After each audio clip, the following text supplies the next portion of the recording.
Hello, my name is Michael, and Pathfinder Wrath of the Righteous is a CRPG set in the first edition Pathfinder rule set that was released back in 2021. I first played it, however, this past summer, and it rocketed to the top of the list of games that I absolutely adore. This is one of the best CRPGs I've ever played. Admittedly, I do have to say that there is recency bias, of course, that has to be factored into it. But even with that there, I adore this game. I played through it, I think, under 3 different characters to completion last summer, and about half a playthrough with another character before I moved on to other things. But I've been wanting to make a review of this for a while, and I've been slowly working towards that. And yeah, the combat is incredibly addictive. The story is extraordinary. I'm just going to turn the music down a little bit. Music's pretty good, but kind of getting in the way there. I am currently playing in the core difficulty setting. Normal, the difficulty setting is exactly how I've long wanted this to be, because it reminds me of the dungeon hack difficulty setting, where you can customize exactly what you want from the party and a variety of different gameplay elements with the difficulty, which is that is like chef's kiss, perfect, exactly what I wanted. I probably could have changed a couple of these things here and there, like, oh wait, what about additional enemy behaviors? I thought that was on core. But anyway, when I first played this last year, my first playthrough, I customized all of the difficulty settings, because I felt like, well, I don't want it to be too hard, I want it to be this, I want it to be that. As it turned out, by my various customizations, I essentially made the game quite difficult. Like, I think I did not have an increased number of enemies, but I had the additional enemy behaviors, which means that some enemies do add different, more powerful spells that they usually would not do. So it ended up being a little bit of a shit show. Here we go. Oh, well, really only at the end of the game did it really end up showing that difficulty setting, the problem there. I'm currently playing as a dwarven rogue, and I'm neutral evil. I plan on going through the trickster mythic path this time, which is sort of like your mythic path is sort of an almost godlike set of abilities that you get to explore later on in the game. They function sort of like mythic, not mythic, epic levels in a way, where you have, how do I describe this? Where it's sort of like your 20th level is the level cap for a class, for your basic character, but then you have 10 extra epic levels back in the Dungeons & Dragons 3rd and 3.5 edition. I think that was in 3rd, not 3.5, but whatever. Pathfinder was actually based on D&D 3.5 edition, so it's very, very similar to that. And just gonna heal these guys here. I have not been doing spectacular because this is at the very beginning of the game, and you start off with a very small party. Eventually you'll fill it out to 6 people, but in this early stage of the game, like the first tutorial area, you only have a couple of people, and it's a little bit rough here and there. My rogue currently has a short sword, and he can do okay damage, I guess. But, this is early, I was going to say early D&D, but early D&D / Pathfinder, you're going to be missing a ton of your attacks. And I have him as a, some special subset of, there it is, Dark Lurker. So he gets all the standard, sneak attack upgrades and everything, but apparently he can, teleport into the shadow of a large creature and deliver a backstab. So I thought that was kind of neat, Just want to take this time to thank my Patreon supporters very much for helping me make these videos, and I'm going to link my Patreon in the description below, so check it out if you want to support the channel and get early access to videos and other perks. Thank you very much. So, we are wandering around a temple dedicated to Baphomet, the demon lord, who was one of the primary antagonists of the game. This is him right here, this statue. And his cultists are running around doing evil, evil cult things. What are these freaks get up to in their private lives? Okay. And I've just been save scumming like crazy. There is actually an Iron Man mode to this game where you can play with permadeath, and that is not something I've done yet. It even took me a huge amount of time to do that with Wizardry 8, a game that I was very familiar with. But this game, I don't know if I want to play permadeath just at the moment. Okay, all right. The game, excuse me, I have it set in turn-based mode, but you can actually change it to real-time with pause if you want. So, I mean, I've done that a couple of times, but mainly just because it's like to race through a battle I know I'm going to win. All the rest of the time,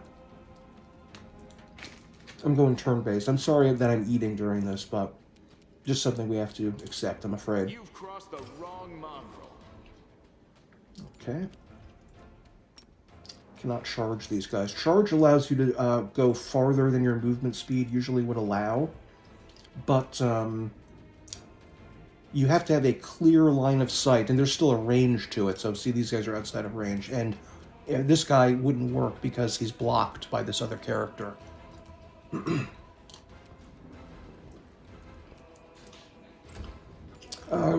This over here is Camellia. Those of you who have played the game know that she has a very interesting backstory, just let's say that. And I'll say no more about that except to mention that she's wearing an amulet that hides her alignment, which is very suspect. I don't know what the point of this amulet is. If anyone was wearing an amulet that was designed to hide their alignment, I would be incredibly suspicious of them immediately. There is, I mean, even if like more suspicious than like that if they just told me they were evil. Okay, she is a, where is this in the, here we go, a shaman, which is kind of a divine caster, sort of, but she has some special abilities that you can use along with that. I'm not crazy about the shaman class, to be honest. It's okay. I wouldn't have chosen that. And we don't really have any other divine person for a little while, which is weird. Like, you only get a full-on cleric in Act 2, many hours from now, which is odd, but whatever. And but she does have some witch-like abilities, one of which is the Evil Eye, which you can use to attempt to lower a character's AC, give them a penalty to their attack rolls, or saving throws or whatever. I'm going to try to lower AC, I think, on the Hand of Hosilla. Oh, he made it. He made the will save, so... Oh well. This is Lan. He is a monk who specializes in archery, which I kind of like. The Zen archer thing, I remember, was in a feat you could take in... Yeah, it was a feat you could take in 3rd edition. And, like a monk, he can't really wear any armor, but, you know, he's sort of in the background firing arrows, so hopefully no one's going to rush him and try to hit him. It would be better to have, like, a ranger character class for archery, which we do get access to much later. Yeah, he's okay. He's actually a mongrel. And the mongrel men, I do remember from AD&D, 2nd edition. I don't know if they were in AD&D 1st edition. But I do remember the mongrel men, and they were like an enemy. This weird mixture of all of the different monstrous races. And,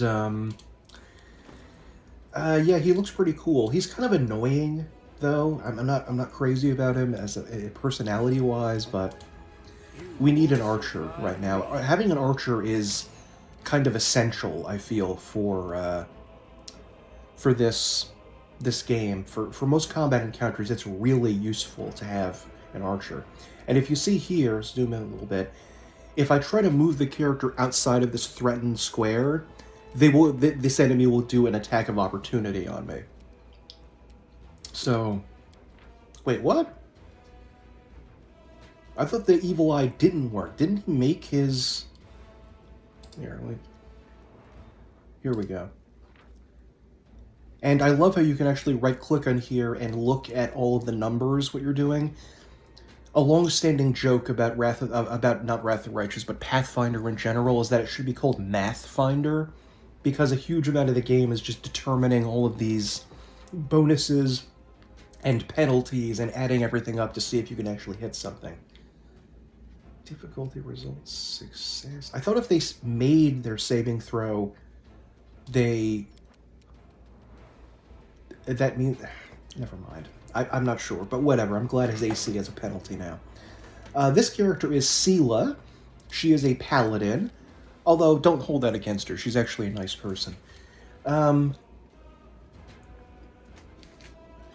She's just a basic paladin, no special subclass.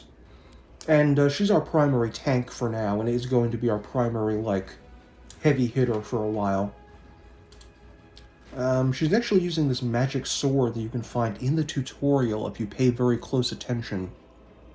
Sorry, mouth was talking with my mouth full, sorry. But,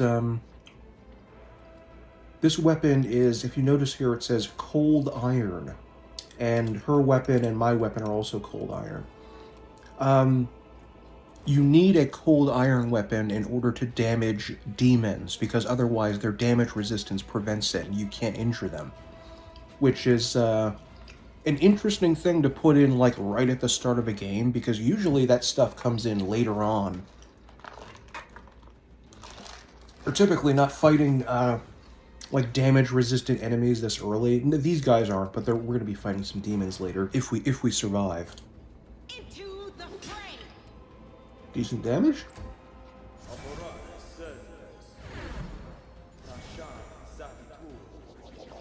Oh no, is she afraid? Don't you shaken. -2 penalty, but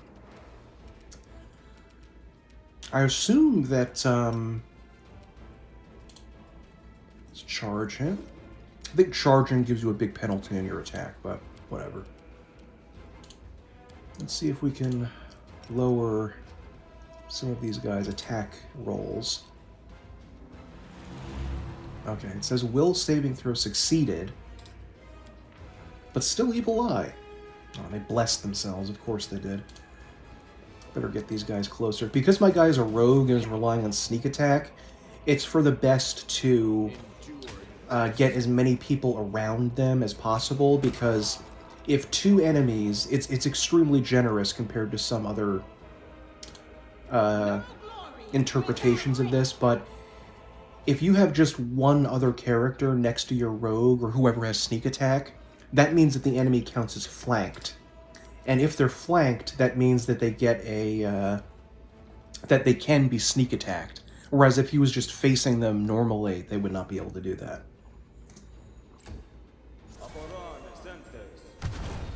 I think, is Bane the opposite of Bless, maybe? He was channeling negative energy, which just does like a random teeny bit of damage.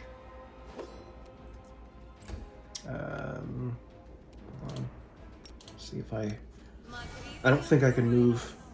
Oh no, I can. Good. Something that the that the Pathfinder rules have is the 5-foot step. If you see here where it says 5 feet to the left, you are allowed to make like a free movement of 5 feet, which is something that you really have to do sometimes in order to position yourself properly. But he's an archer, he doesn't need to do that right now. It's not threatened. Get him, Sela. Nice. Guide my blade. The light take you. Ouchies. Miss. I'll cut you wide open. Ooh.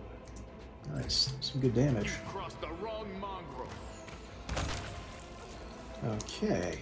That's a pretty decent battle. The bodies of the maze builders lie where they were caught by the earth elementals and enraged by the earthquake. The builders' tools lie scattered next to their bodies. There's a lot of good flavor text in this game. I think this door we do not need to go into, and there are angry monitor lizards in there. I think we don't have to go in there. Let's go in a different direction. Okay. Pretty sure there's a trap in this room, if I remember. Yes, there is. Thankfully, the game auto-pauses when a trap is present. So, let's see if I can maneuver my way around this. I can. And you cannot click on the trap itself in order to disarm it. It is there's something near the trap that you have to go to. Okay. Save, save, save. Okay, there might be dretches in this room, which is not good. Maybe? Dretches are a type of low-level demon. Oh, yeah. And you're about to find out the special little attack of these guys. Special little attack of these guys. And they're going to do it immediately, I'm sure. Actually, I'm not particularly good at sneaking yet, but once or twice I was able to actually make it to an enemy and sneak attack them. Save the last one for me. Instantly failed. Oh, it still counts that I can get close to them. Nice.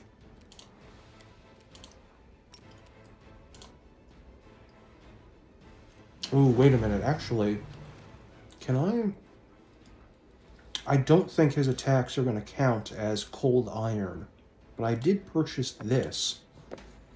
Some cold iron ammunition. Don't know if, should I use it now? You won't survive me. Because this is a surprise round, because we, jumped them, we're not really able to do the normal movements that we typically would be able to do. Oh, I can charge my own guy. Okay, that's interesting.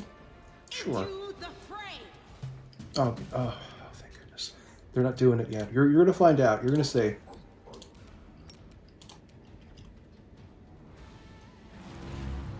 Okay, will saving throw failed.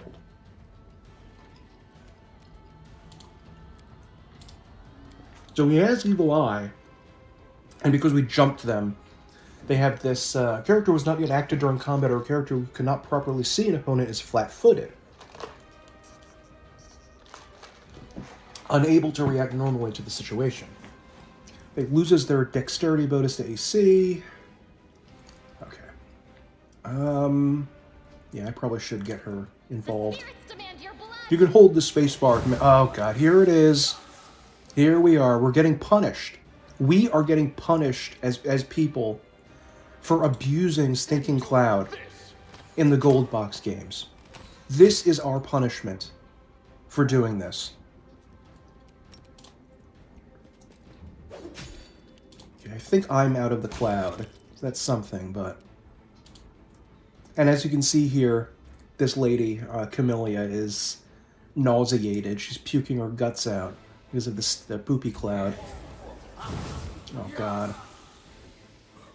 Oh boy, we're both screwed up. Perfect. That's exactly what I wanted. And we can move, but we can't do anything else. We can't attack. We can't I don't think you can use potions in the cloud, if I remember right. And it takes a while for this flippin' cloud to go away. Make every strike count. I mean, I guess we should just try to run away and wait for the cloud to go away, but...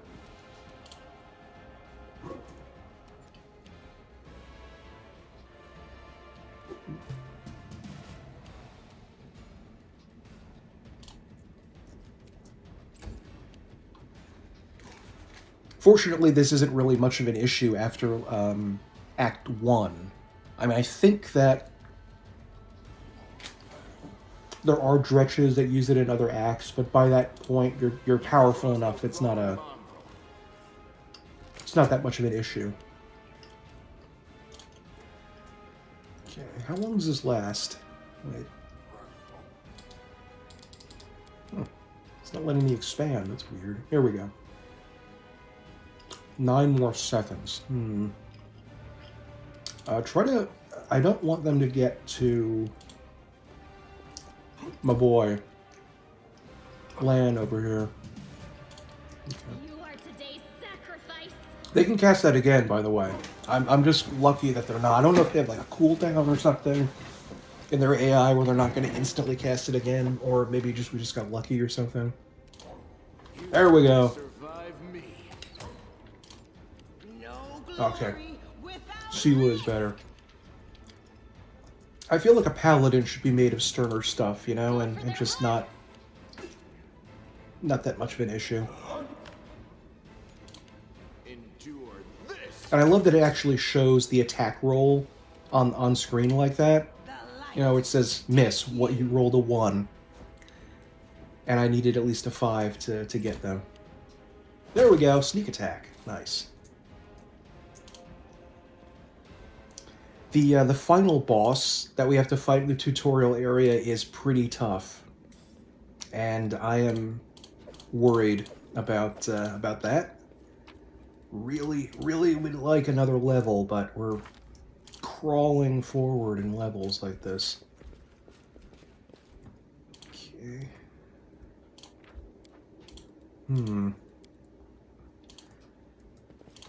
I think this is the way to the final boss, but I swear when I was playing the other one, I got eventually to... Okay. Okay, it's locked. Alright. So we do have to go somewhere else.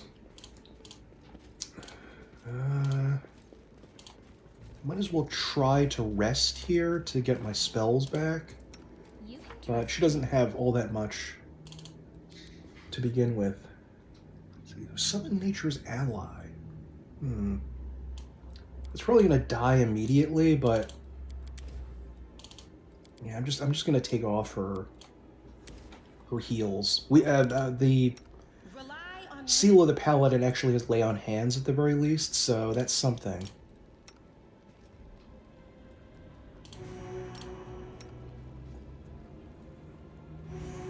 Okay, now we can get attacked while resting, unfortunately, which is can be pretty dangerous. Camellia is a plant, right?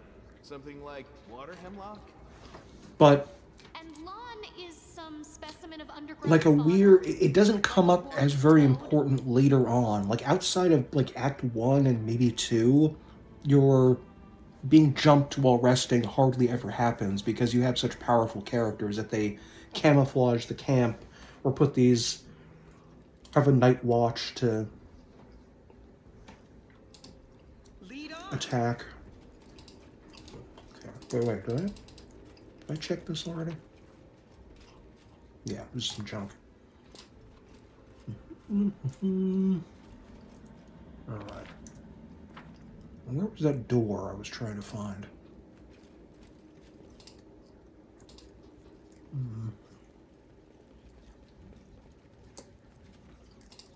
That was a secret area.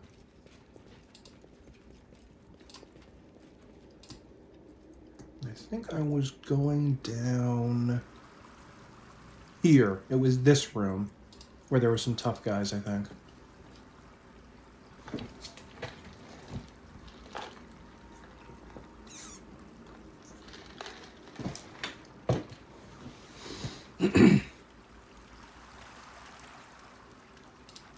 The game has excellent ambiance and... Oh, wait, no, we actually beat these guys already. Oh, okay. But we did not go in this door. Okay,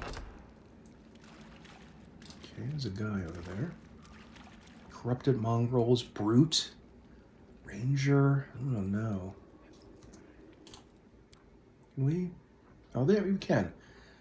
Barbarian. Yeah, I think this is where we died a couple of times. I'll watch your back.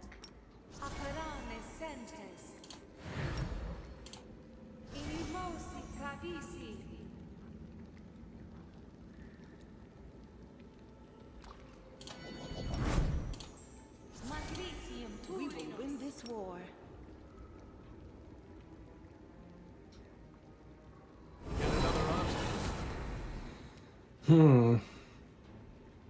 Whoa, what is that? I thought that was nature's ally. What the hell is this? Like some kind of imp? What the hell is this? A kobold? Might. Huh. Okay. I also have this, because I'm the main character, I have this special ability here where we can dazzle enemies if we want to, which I think gives them a penalty on their attack roll. Not a huge one, but at this stage, even like, oh my god, wow, that was, oh god, that was not good.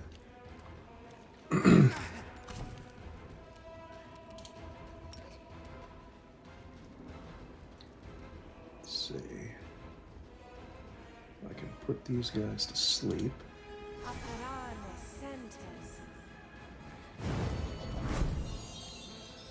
Okay, is one of them asleep? No, I don't think so. Crap. Nice. One-shot him. Kick-ass Sealer.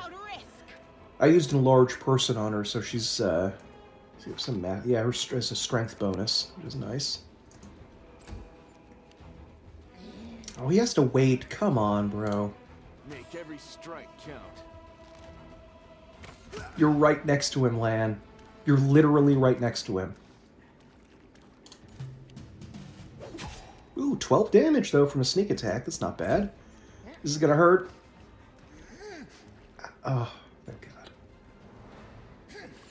Ow! We do have a wand of Cure Light Wounds. And Smite Evil, I think, gives us her a bonus to attack. Swift action. Target is evil. Paladin adds her charisma bonus to her attack rolls. What is your charisma? 15. That's not bad. Yeah, there we go. Help us, Might. Do it. Yes. Okay, yeah. Go for that guy. Thanks. Thank you. If you're ever fighting and you see something say like blank number versus 19 or versus 20, that basically means you can't hit them, because it basically requires you to get a critical hit in order to hit them. But he's just supposed to be like a ooh, wasted some of those. That's not good. Ooh, okay. Ow. Okay, it says we're dead, but I think that we,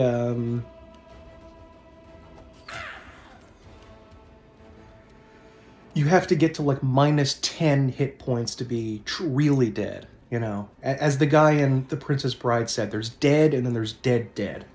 And we're not yet at dead.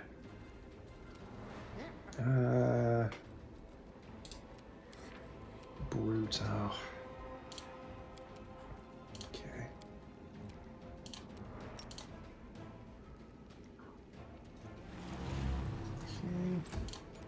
Please do a lot of damage. Okay, she did, but this is still... What does Shield of Faith do?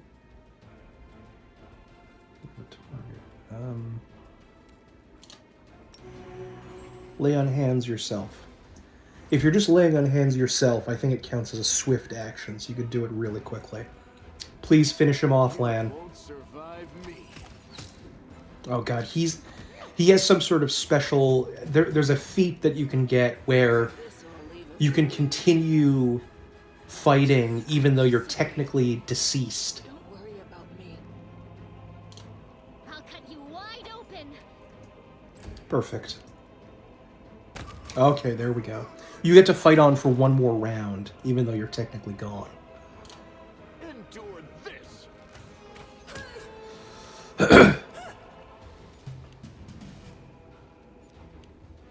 Okay, ow.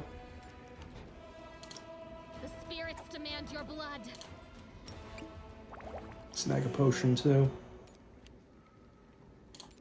Make every strike. Ooh, critical hit. Nice, Lan. Keep it up, keep it up.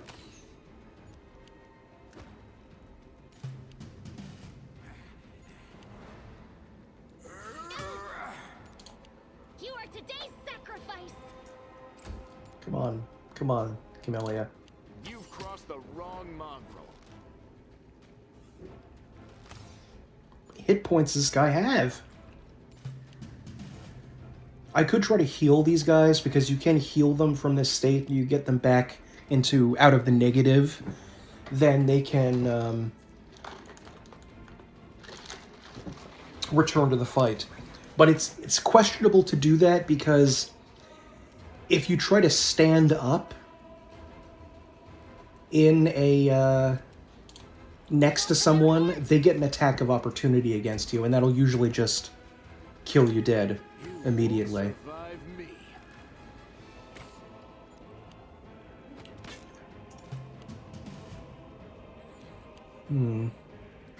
This pain is excruciating. How many hit points do you have left, sir?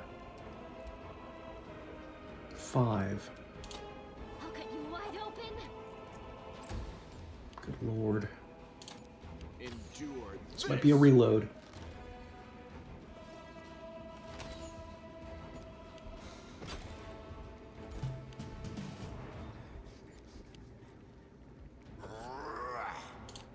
The spirits demand your blood. Make every strike Oh, count. he's getting closer. 2 more hit points. Come on. Yes! This guy is still at full health. Only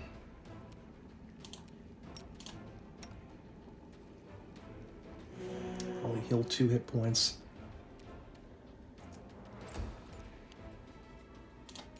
Come on, Lan. It's ranged versus ranged.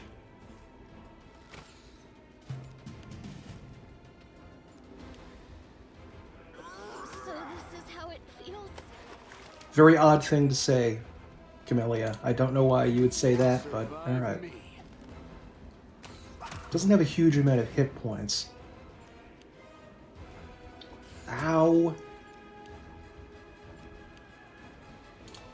Endure this.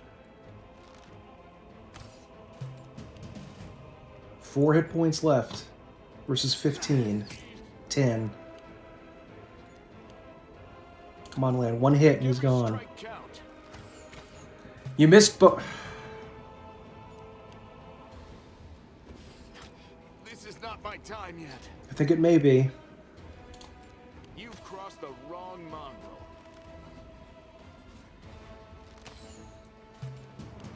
Maybe I should have had him drink.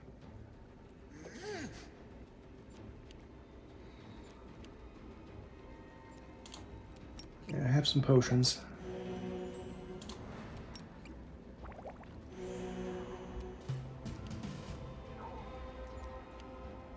What level was this guy? I've survived worse.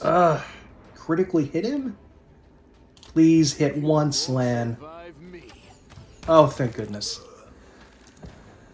Okay, and because they weren't dead, they get to stand back up. They actually have an interesting little ability in the difficulty setting where you can actually... Oh, it's just a dart. Really, those darts were doing so much damage.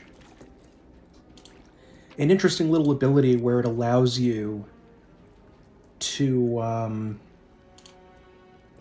is this? It's a locked door. where it allows you, if your character dies, you get one chance where they get to be, instead of dying, they're on a condition called Death's Door. And they just... they're basically fighting normally, but they just get that one chance to not die. Which is a good way to help out. Locked.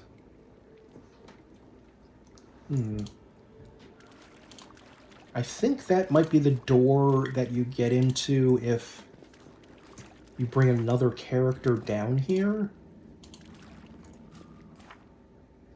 The door to there is locked with magic. Unfinished sections. That's weird.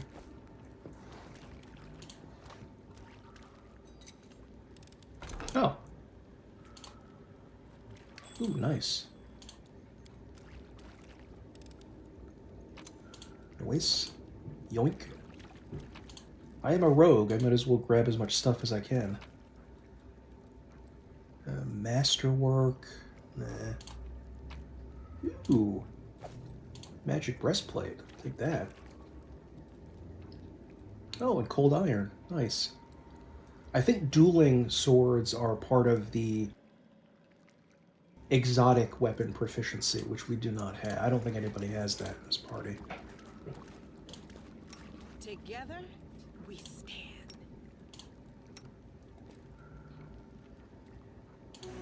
I do have enough potions to heal everybody, but I'm worried about using them because, yeah, that final battle, we might want to save them for that. Just gonna... There we go. You can only have 5 items on your quick belt at a time. Prevents you from spamming things, I guess. Okay, there's a door we have not been into, but I have a bad suspicion that this is not a door we want to go into. I think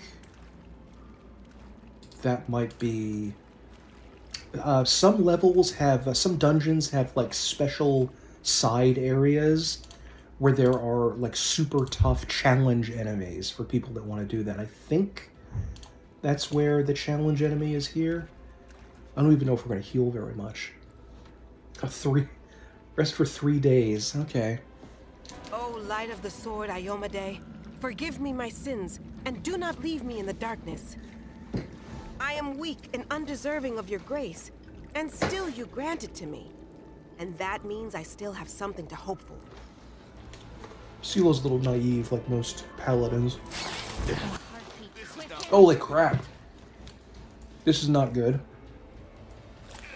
This was Okay, that's a reload. That's a reload. I know I'm save scumming, but I need to get my health back, you know? I do like how spick and span you keep all your things. Your armor is so polished. I could powder my nose without needing a mirror. Well, I live in hope of the day when you can see me as a person, and not just a convenient reflective surface. I don't think that's going to happen, Sila. Okay, there we go. Usually when you are resting, there's something called corruption. The game takes place in or near a place called the World Wound, where demons have made where there's a connection that has been made between the prime material plane and the abyss, the home of demons. And so just like resting in this area, this entire like nation-sized area can cause damage to your party and cause you to get weaker and eventually die. So it prevents you from resting, spamming resting.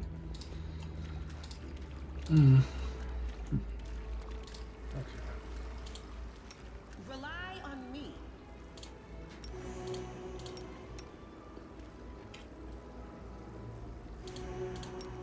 Maybe I'm going to have to use some potions. Okay, scale mail 6. Not identified, though. Okay. I guess I'll keep her... She's plate armor, so... And I do like this, you have use until fully healed, so it just automatically uses it. You don't have to use potion. Did give us a fair number of potions, though. I will give them that. We're probably not gonna... I'm just gonna check what's in here, because I said I have a feeling it's a very dangerous water elemental that we do not have the ability to fight. Well, I guess I'll show you the fight. I might as... Yeah, it's the water elemental. What level are you? 8. Okay, we could barely finish off a guy who's 5th level. But I'll just show you how strong these guys... this guy is. I might as well.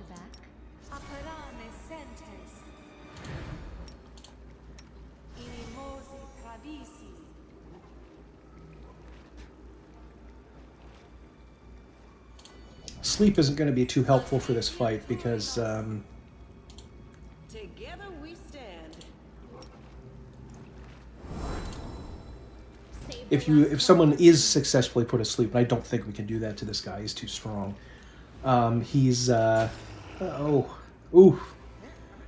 Actually managed to hit. Oh, we can charge. That's weird. Did we? Oh God, I can't even damage it. Look at this, 0 damage reduction. I just don't have the ability to hit this guy. You've crossed the wrong mongrel. Okay, lower your armor class.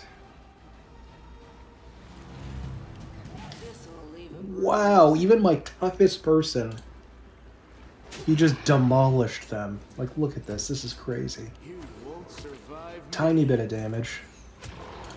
Into the flame. All right. I mean, this is better than I did in some other versions, but we barely did over 10 damage here. I can't use Smite Evil, by the way. He's an elemental. He's neutral. Oh, wait. Actually, I don't think we can have 2 evil eyes at the same time. Actually, I might have wasted that. Go, summon Might. You got this. Ouch. And you see she's grayed out there. She is dead. Dead. There's no coming back from that, so... There's no need... we're not required to go into this room, thankfully. But I am desperately worried about our ability to fight Hosilla? Is that her name? The final boss of the tutorial area? Because she can be pretty darn tough. Alright, where haven't we gone to get... I thought it wasn't a key that we needed to get, like flip a switch somewhere. We've already been down in this area. Canobras' system of aqueducts channeling water from the river into the city. It was seriously damaged in the earthquake. We're currently beneath, on the caverns beneath the city of Canobras, which is right on the edge of the World Wound. And because it's right on the edge of the World Wound, it was recently attacked by a demon army, and they're busy slaughtering everyone on the surface. It's not there.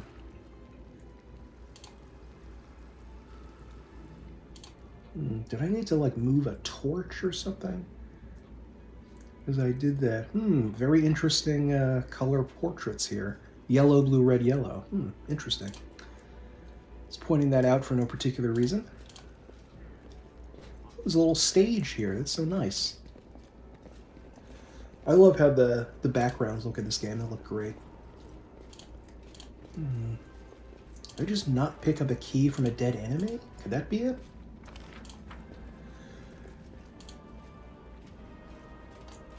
I think that's Baphomet too. Yeah, there he is. He's wearing kind of a robe here. Where do we need to go? What was this? Oh. Purifying solution can be used to let you eat when you're on the march. Normally, if you have... even eating food in the corruption is dangerous to you. Okay. Down here was the unfinished section of the labyrinth.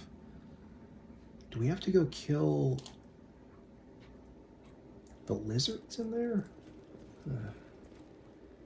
And in here there's some angry earth elementals. There's some money I missed before. The Bodies of the Maze of Elder. Yeah, we already read that one.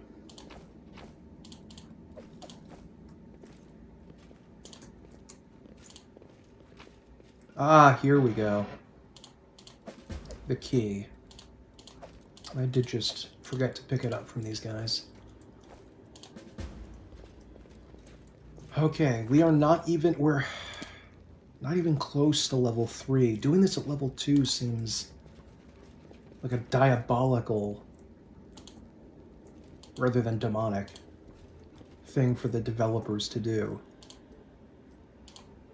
Because this fight, even when I was like a melee guy, this fight was kind of tough. Okay, so fully healed. All right, let's see what we have. Oh, we have bark skin. That's good. Bear's endurance. Get a little bit more. Get a little bit more health. Okay. Well, Let's bless. So I think if we go into this room, it causes it to like we go into a cutscene before the battle.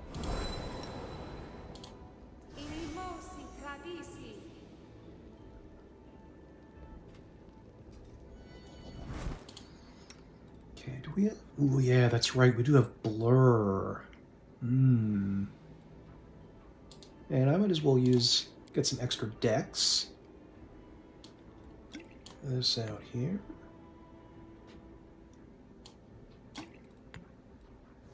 Cure light wounds. I'm gonna hang on to that. And she has a potion of enlarged person. Oh, wait. I think we can't transfer to the belt. We have to put it in the inventory. Also, I have to point out something in the inventory. There's actually a search function, which is... Oh my god, that is so amazing to have in an inventory. Okay, restoration, resistance, ooh, prayer. Prayer we might want to use. Okay, take a look at this. You and each of your allies give a +1 luck and -1 on for enemies. Heroism. Ooh, I like that. Give that to Sela, I guess. Cause fear, bull's strength.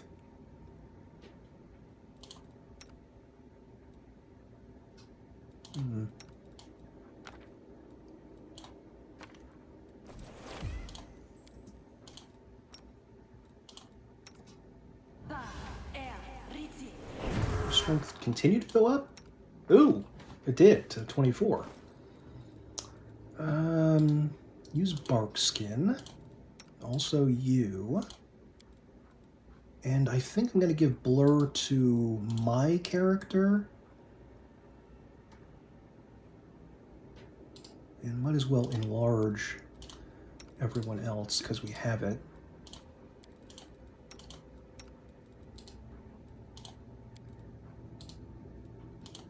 Mage armor, protection from evil, protection from cold. Okay, protection from evil. Bear's endurance, got some extra constitution, very nice.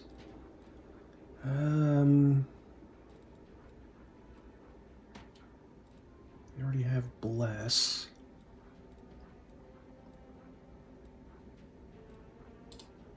Shield of Faith? Why not?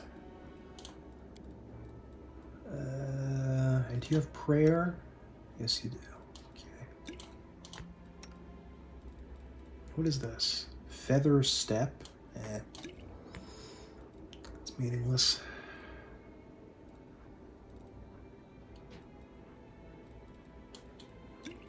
This and alright. Yeah, it was an auto-save because we're about to go into the boss.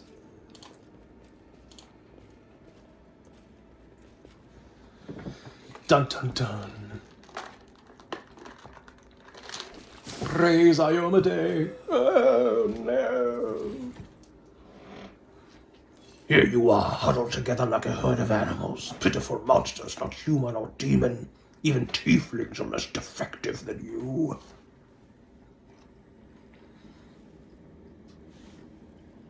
But I, your master Savamalek, can make you better, stronger. I can satisfy your hunger, starvelings of the dark. Submit to me. No, we're the descendants of the Crusaders. Trusting a demon would be a betrayal of their memory. Hosilla, kill this bitch.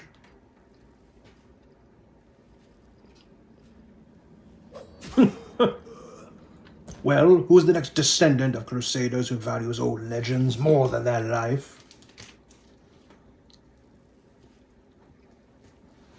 Beasts, monsters, and human guise, reveal your true nature.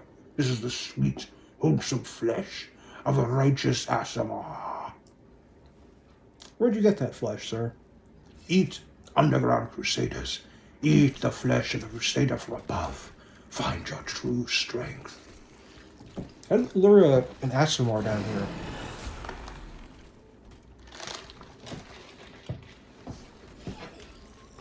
You rush at the demon, but the air seems to grow thicker with every step. You feel like you're watching from underwater as you see the mongrels fall to their knees one after another and crawl to the Aasimar's body. You hear their fangs tearing through the flesh. You hear the sloshing of blood.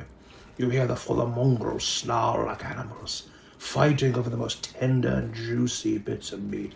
The mongrels supposedly are like living on the edge of starvation all the time in the underground caverns because they can only eat like mushrooms and fish. Your companions writhe in agony. One clutches at their head, another doubles over. You feel saliva pool in your mouth. The metallic tang awakens hunger in you. The hunger turns to rage. This winged filth dares to try to bind you to its will.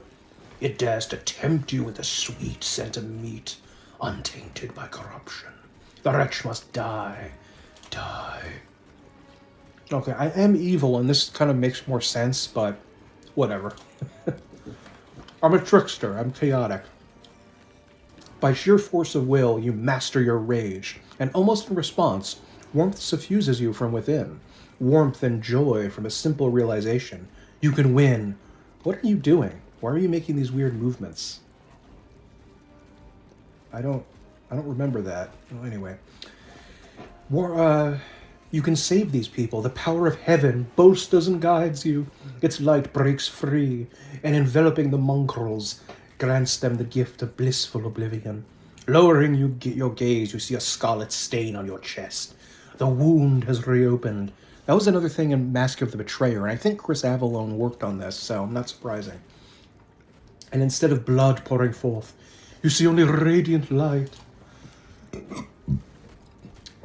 All of the drama in this is going to look a little ridiculous when we instantly die.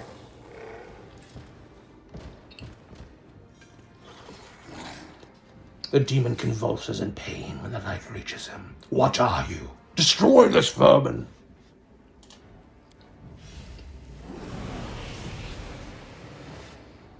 Hosilla points at you. He's already wounded. Wenduag, kill.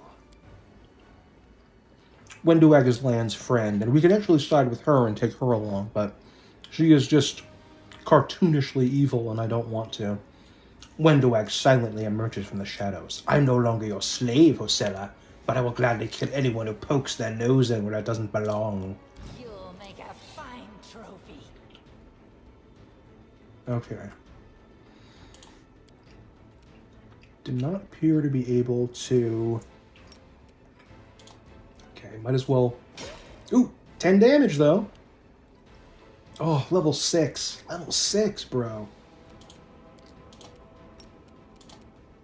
Let's try to make it harder for her to hit us. Nice. smite. Okay.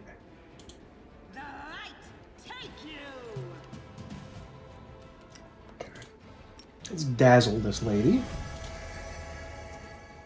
Okay, this is gonna hurt. Ow. Oh. Okay, work on their attack rolls. I'll cut you wide open. Okay.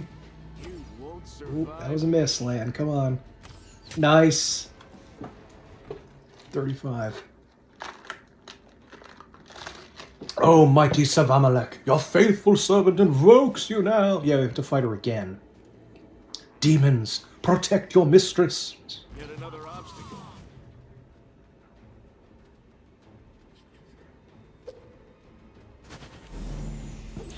Ow. Ooh. It's so sad that we're being, like... Oh no, he's a fear. Fuck. God damn it. How is he... Really? And my guy? Oh no. I don't know if we have, like, an anti-fear scroll or anything. Let me see this. Okay, restoration...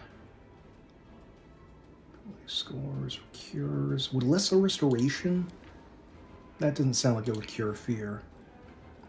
Prayer, bless, cause fear. No, we don't have a cure fear scroll. Crap. Okay.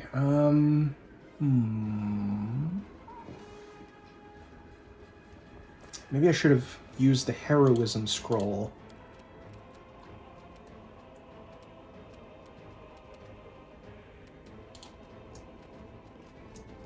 Already. The inheritor. There we go. We took her down at least. Into the fray. And her weapon can harm the quasits because it's cold iron, but... Yikes. Ow. Missed. Okay. Okay, he's not afraid anymore, at least. At least Lan isn't. Nice.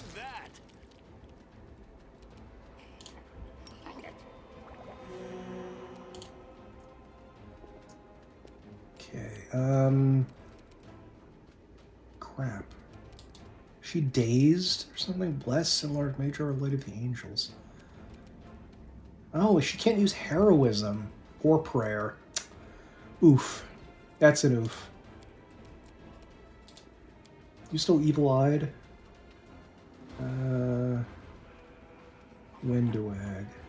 Only 9 hit points, though. You know, I wonder... I think that at the start of this, we get Lan and Wenduag. Oh, sweet. That's so nice. Thank you. The light take you.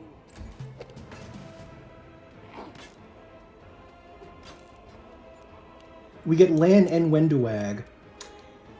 And I did not actually Make every strike. level her up because I knew that she was going to leave and I was going to pick Lan. And I wonder if I had leveled her up before, she would be at level 2 now. That's an interesting thought. I'm not sure about that. I think we're too far away to be able to do this. We'll see. No, no, we're good. Ooh, 7. That's a good one. Good roll. No glory Nice. without risk. Into the fray. I'm going to try something. I'm not sure about this because I don't know if you can coup de grace a character who's magically asleep. I'm not certain about that, but I'm going to test it out anyway. Yeah. What? Don't know why it didn't let me click up there. Okay. Let's see. coup de grace. As a full round action, use a melee weapon to deliver a coup de grace to a helpless opponent. Don't know if she counts as helpless, but we'll see.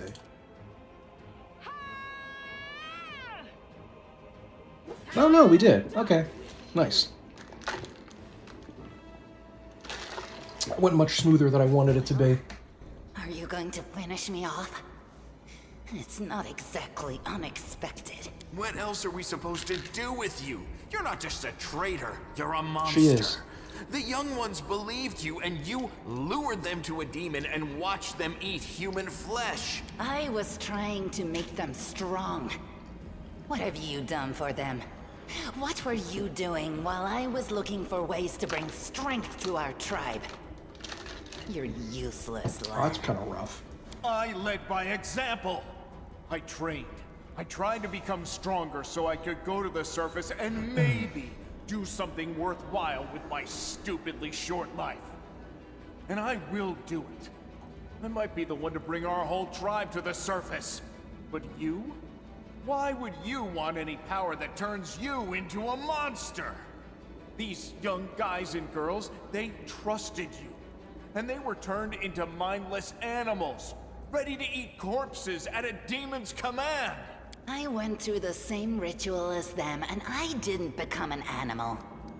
I conquered my anger. The anger that has been building and building in every one of us for decades. Unlike you, I have no intention of just lying down and politely accepting death.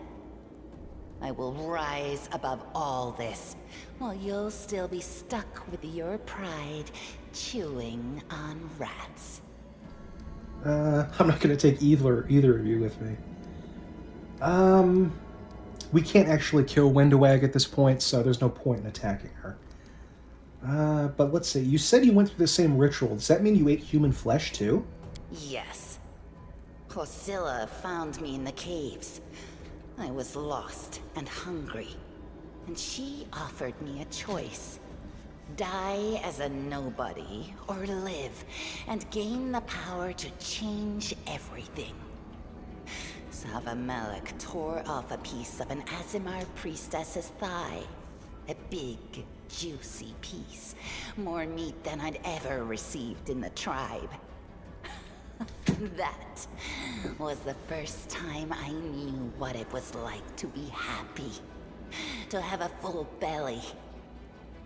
I swore to myself that it would always be that way. Then the madness and rage took over. I came very close to turning into an animal, no better than the weaklings you saw in the maze. But I am strong. I mastered myself. I brought myself under control. I fell so that I could rise again. There's no You justification for should have cannibalism. chosen death. Dying's better than living like that. You're right. You're saying I should have died that day, Lamb. But then who would have listened to your feeble jokes? Who would have showed you the His best jokes are really caves bad. for hunting? Like, annoyingly bad. Who would have made you a man?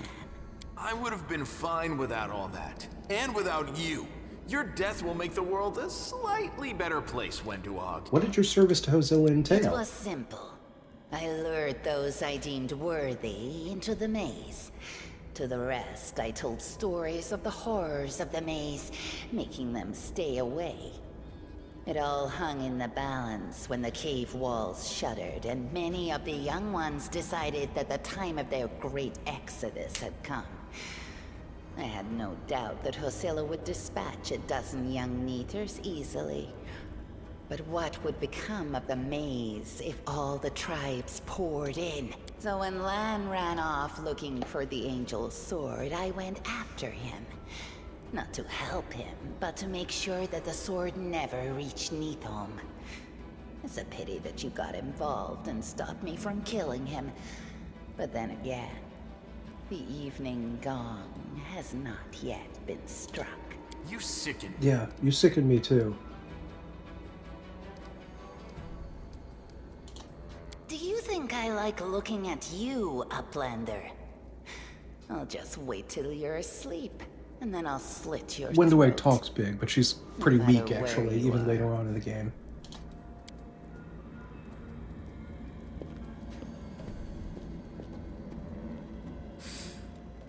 She's gone. But next time, she won't get away. Damn it, Wendu. Why'd you have to go and... Anyway, there's no point crying over spilt milk. Give me a couple of minutes. I'll bring the chief and the rest. I need to clear my head. Oh, they're still enlarged. I didn't notice that. That's funny. Chief Saul appears flanked by mongrels. The journey has taken its toll on him.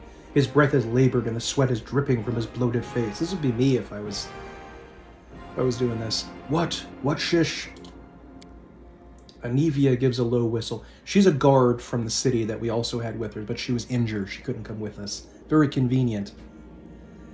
Well, I'll be damned. Turns out old Holrun isn't as crazy as we all thought. There really were demons down here. I should have listened and sent a patrol. Damn it. Holrun is the local inquisitor for the city of Canabras. Horgus Gwyrm, which sounds like a Titus Groan kind of name. He's a local merchant and sort of like stereotypically greedy. Yeah. Anivia, how's the leg? Better than yesterday. Worse than the day before. I'm not gonna die, don't worry. You said you were in charge of reconnaissance for the... Well, I don't know. This place must be burned with holy flame. It's time to get out of here. Chief, I think I'm going to lead our visitors to the surface, and I'm going to keep going. Something interesting is happening out there in the world. Maybe it's my chance to do something more useful than skinning cave rats. Chief Saul. You never were one of us. You always looked up. You think I don't see these things? Our life is not for you. You must go. But where? Where's the way out? Beats me.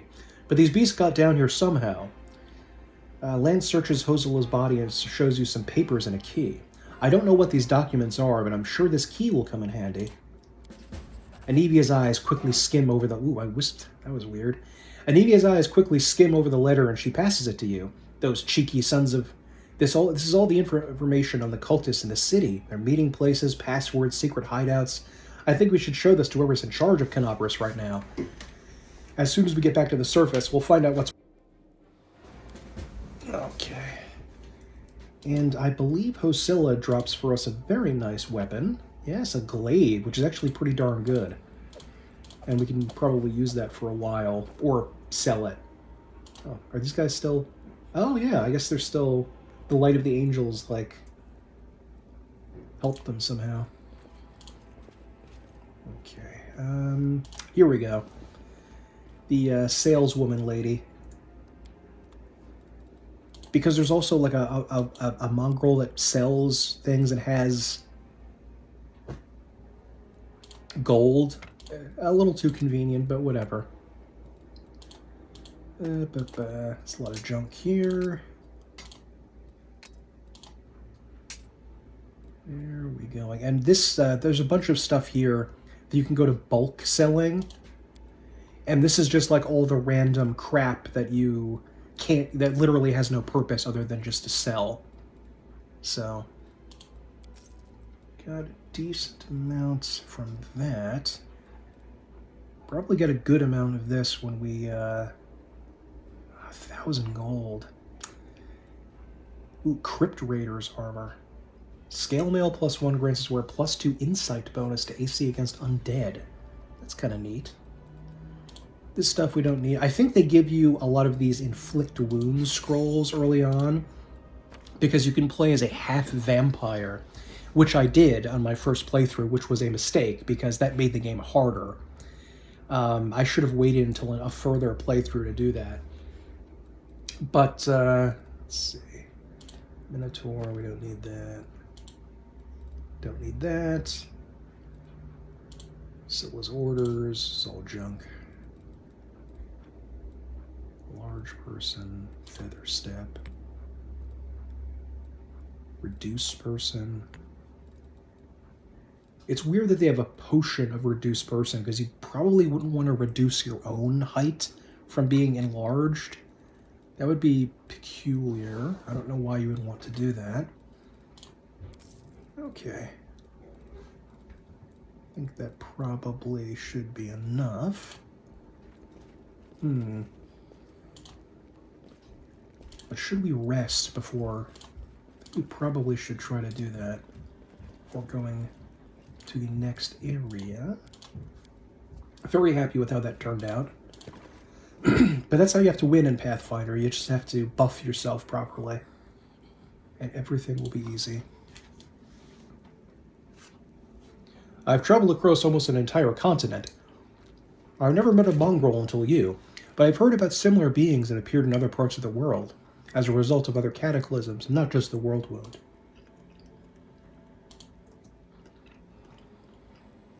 Really? So we're not the only lucky ones then? I didn't know that. Nobody in our tribe knew it either, it seems. Yeah, they're making the mongrels here to appear to be like... they were corrupted by demons somehow. Oh, can we talk to these guys now? No, it just says he moans. Okay.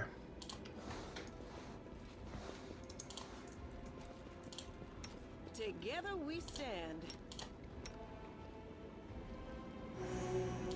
Wow, okay. 1 hit point, 2 hit points. Those are some bad rolls. Okay. Is this trash we want? No.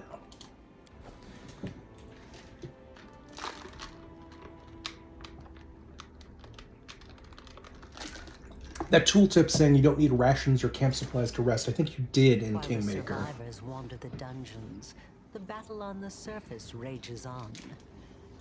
The warriors of Canabris are trying to defend the wardstone, but their strength is flagging. Their resistance is valiant, yet it will all be in vain if no one rises up to turn the tide.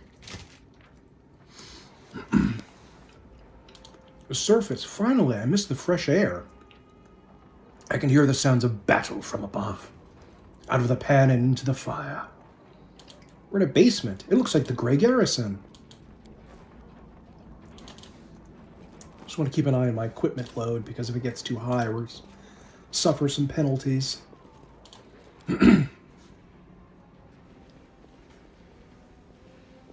August Worm. Don't know why they appeared in front of us instead of behind us. That was an odd spawn location.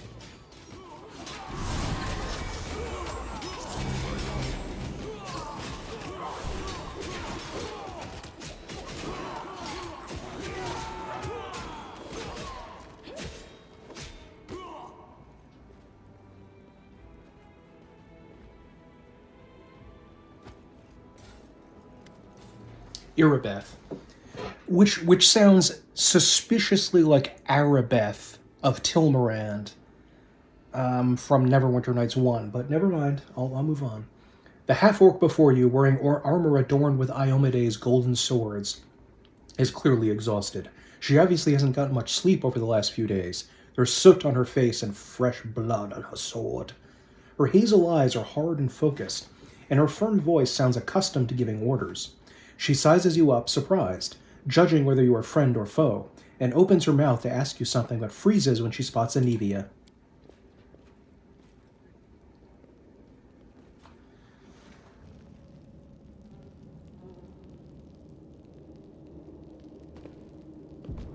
By the goddess, Nevi, I'd almost lost all hope. Everything's fine, Beth. I'm here. This here's a new friend. He rounded up those of us who survived the fall and led us up to the surface. Without him, we'd never have made it out. Let me introduce you to my wife, Arabeth Tirabade, head of the Eagle Watch. It is very progressive of Golarion to recognize half-orc interracial gay marriage. You know, so that's I approve heartily of that. Until the army arrives, I'm the temporary warden of Canabris. And you're just in time. As you can see, we're in the middle of a battle. And thank you for getting Anevia out of We there. met with some mongrels who live beneath Canabras. This is Lan. Most people in Canabras think that the children of the First Crusaders are simply a legend. Other people say that the day you emerge on the surface heralds the start of the end of the world. I'm not superstitious, but the situation Very is superstitious. apocalyptic, Do you have a alright. crossbow on her back? Having a living legend She on does our in her side portrait, can't but I hurt. don't see it here. Come on, living legend? A walking folktale, maybe? I just need to make sure I don't turn into a running joke. Tragically, the one problem that I do have with this game is that occasionally some of the character writing is what I would term Whedon-esque, as in Joss Whedon. And it's not really a good thing to me. But, you know, other people, they may love it, but it's fine, whatever. What's the situation in the city? The city's gone. Most of the defenders, including the Dragon Terendelev, fell in the first few hours. The civilians either fled or died in the chaos. The place is overrun with cultists and demons. Cool. Don't talk like that. Canabras hasn't fallen. Not while it still has defenders like you and me. Thank you, Sela.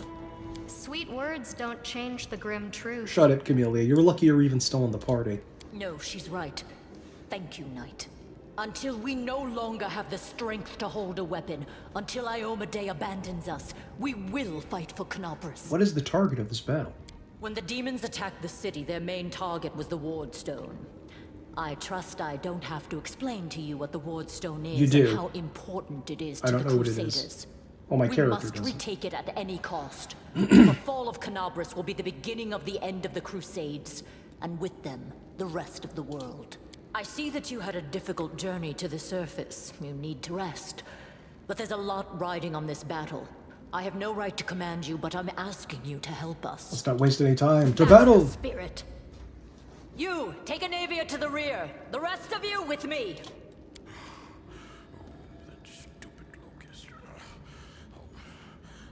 No, I didn't know that he was like, had little dialogue where he's mumbling. Lord Horgus Worm, forgive me. I did not realize we had civilians among us. My people will escort you somewhere safe. To the extent that anywhere in Canabras can be said to be safe right now.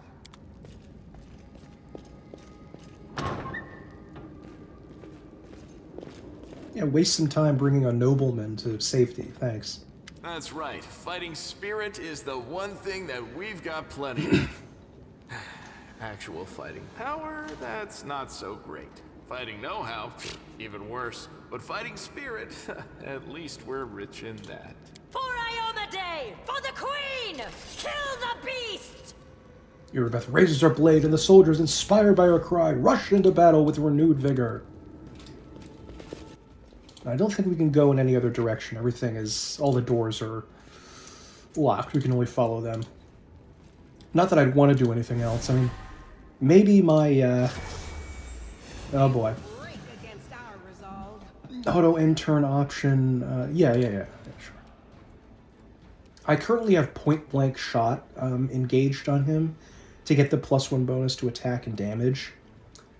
It doesn't mean he has to get kind of close, but at this stage we really could use every bonus we can get. Yeah. Summon one of these little mites.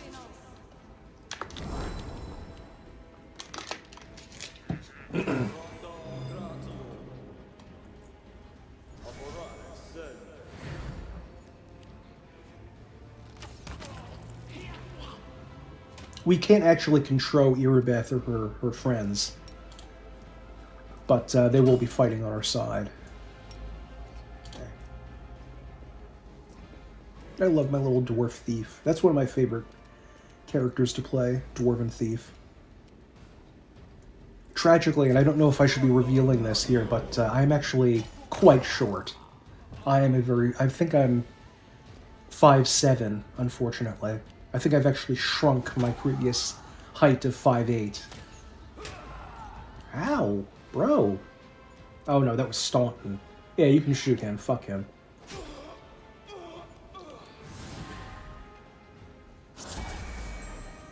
Still considered lawful good, okay.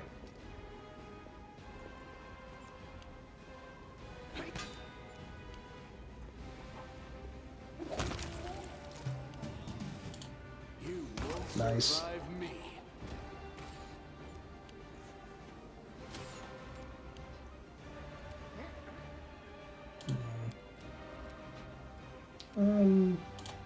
I don't think she needs to do anything. These guys aren't that tough. Get him, Might. Do it. Yeah. Not, he did it. He killed someone. Good for you, Might. Imagine being killed by a Might.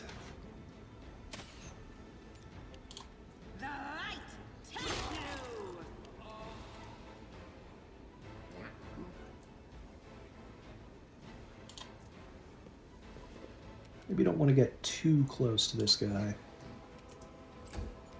Let Irabeth take some of this. Nice.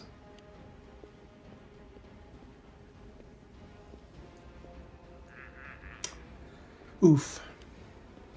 That's some bad pathfinding there, buddy.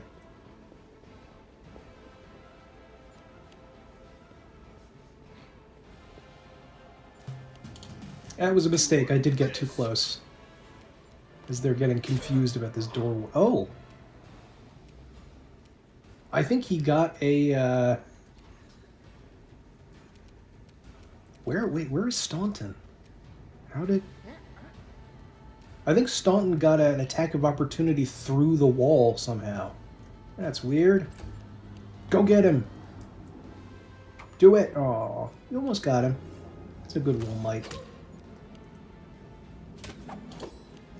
What? Oh. There we go. Nice. For Canabris, for the Queen! I don't think I would particularly care for the Queen of the nation we're in.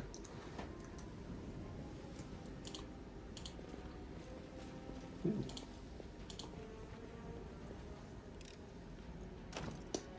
Really? Oh, there we go. I thought that... I don't know exactly how it works, but I think that if you try to open a lock, it may jam, and then you can't pick it, so you only have that one chance. But maybe it's only if you, like, critically fail or something that that happens. Okay, I think up next we have a... Yeah, it's a fairly tough battle. That's the wardstone she was talking about. That demons have the power to teleport, and these wardstones help protect the city and various other cities by inhibiting their teleportation abilities. Otherwise, they just teleport directly inside the city walls. How's it going, pal? You want to join? Your lot will be dead soon, but we'll be alive. I can't. Come on, leave those losers. The Crusades are over. Soon the demons will rule the whole world. They haven't even taken a single city outside of the world wound yet. Like, cowardly traitor, I swear on the sword of Iomade you will answer for your betrayal. Do not flee. Do not waver. Now, I'm not 100% certain what I want to do here, because we're being attacked from two sides, and I think these guys automatically go down here. I've never seen them start by going right. So I think they expect us to go right here. Make every strike count. Good job, Lan. Good hustle, good hustle. Into the fray. Nice. No glory without risk.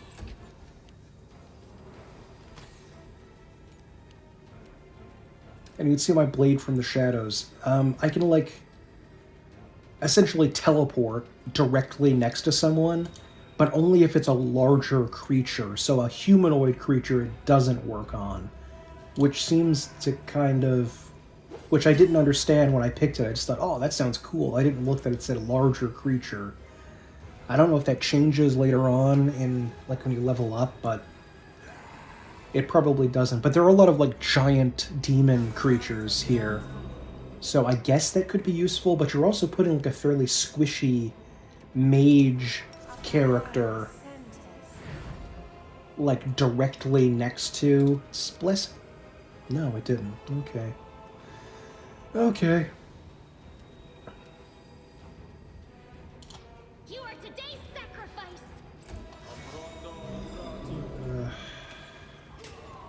Cambions. These are types of demons. Ooh, there's a mage back there. That's not good. Lan, you're gonna have to try to kill that guy.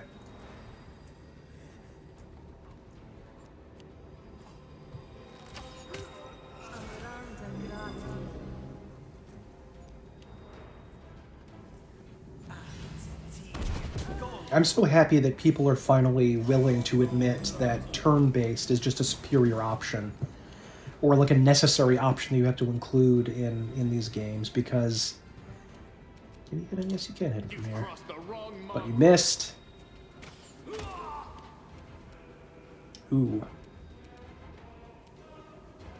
Ooh. I have to, like, cross a hostile square to get to this guy. I think I'm just gonna plug a potion.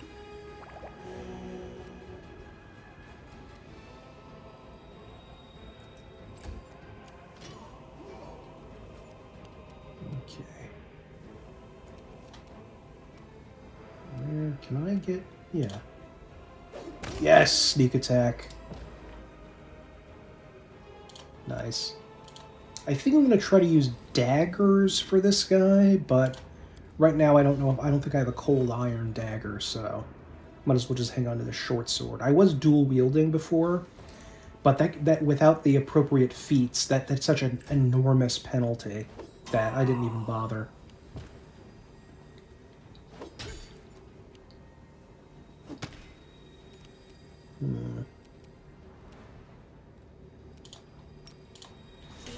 Go my old standby and large purse. Oh, that's right, I forgot. She was casting, and she was surrounded by guys and attacked. Perfect. Fuck, that hurt.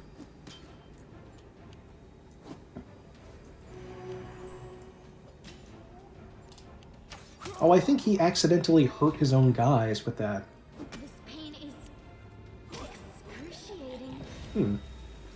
Ow. Spellcasters do have cantrips that they can use, that they have an unlimited number of casts to do. Although they're kind of, like, not great.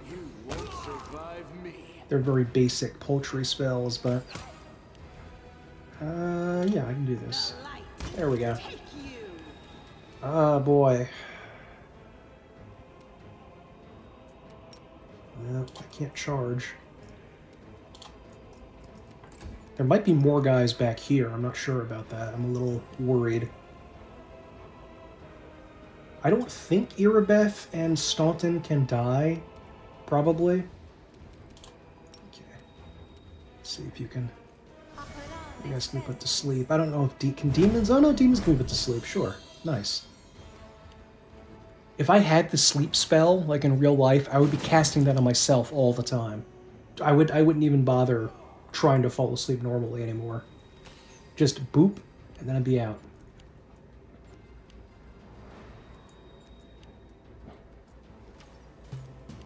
Okay, he's sleeping. Endure this. Ooh, nice. The inheritor, guide. Oh yeah, there are more guys back here. Oh, and one of them is a dretch. Oh, he's gonna poopy cloud us.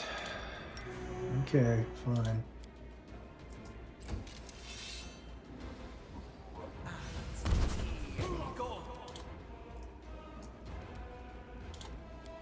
No, I can't coup de grace. Okay, just attack him normally then. And when he stands up, we should be able to get a attack of opportunity on him, I think.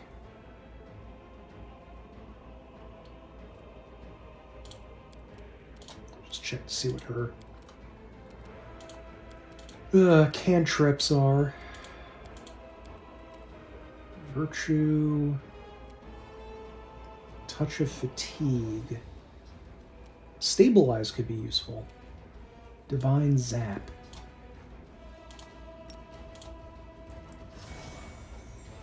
Oh, nice. 3 points of damage, the max you could do. Awesome.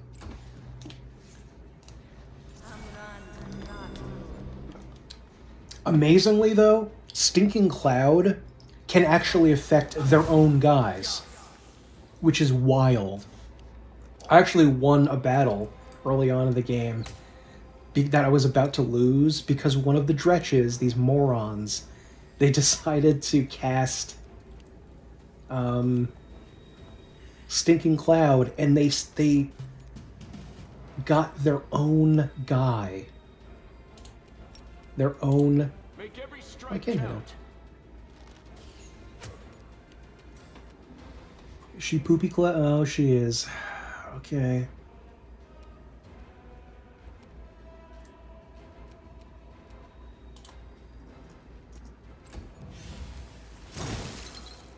I don't think I'm close enough to him, but let's see. Oh, I am. Good. Nice.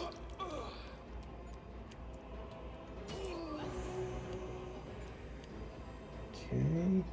You're doing good over here. Now this is Camellia.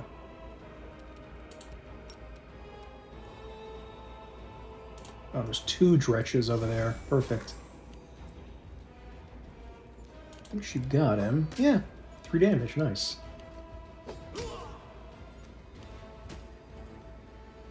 Oh, this recruit is not even damaged. Ran up there like a bat. Oh, there's a wizard back there, too. Maybe I should have gone over here to finish these guys off first. You've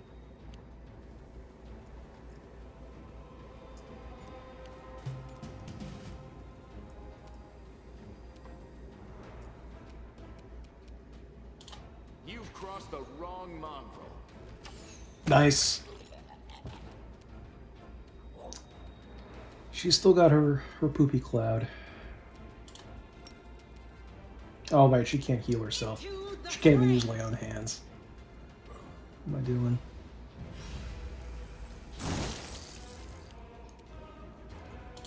Okay. It just kind of makes everyone stand around doing nothing for a while. Because, you know, you can't really... Ooh, 4 damage. Nice, nice, nice. You just have to wait until you're not vomiting to go do this. Come on, Staunton.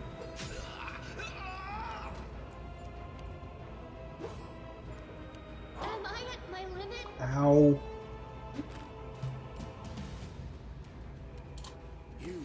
Nice. That wizard nerd. The light take you.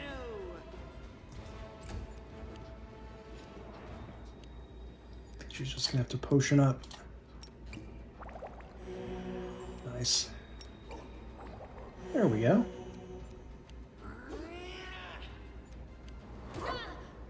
Ow. Oh no, they're finished off here. Good. Ow. Pain is excruciating. Very peculiar way to phrase that. About the pain, but alright. Can I use a potion? No, I can't even use a potion. Am I? Oh yeah, I'm better.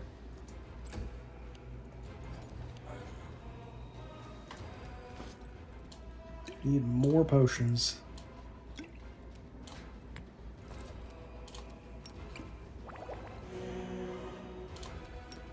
Glug. We're gonna be kicking Camellia out of the party as soon as we can.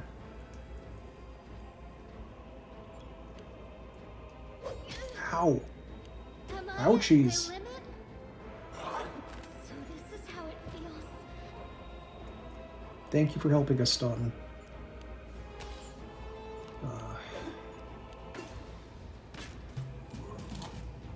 There we go.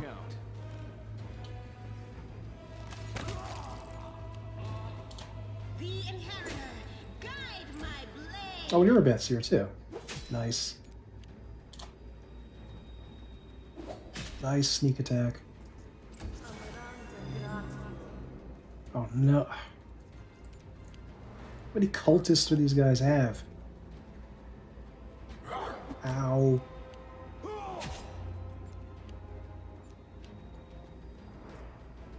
There's a little halfling recruit there. That's cute. You've crossed the wrong mongrel. Finish him off, Hosilla. There we go. Get some health. Divine favor, which I think is like, I think that's like bless. They just increase attack rolls and so forth. Scrolls are high value, low weight, so I usually, I mean, not super high at this stage, but compared to their weight, they're very good.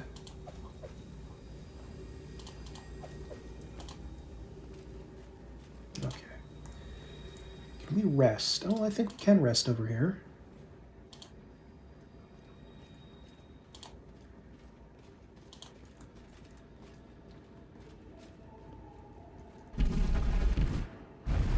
Whoa. Let's see.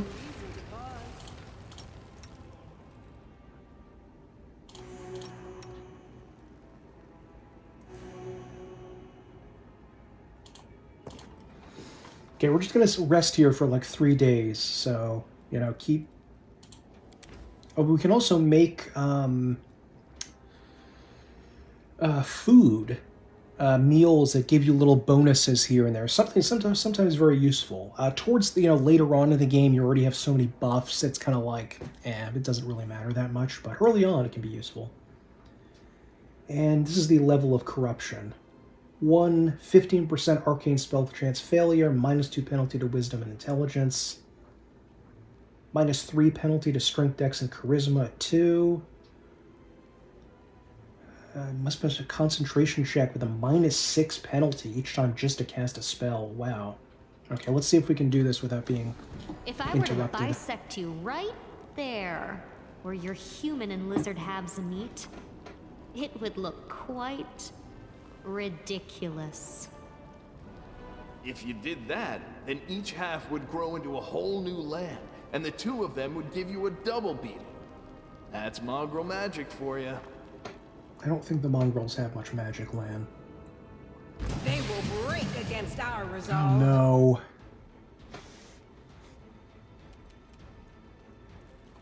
Oh, I'm not gonna stand up. You won't survive me.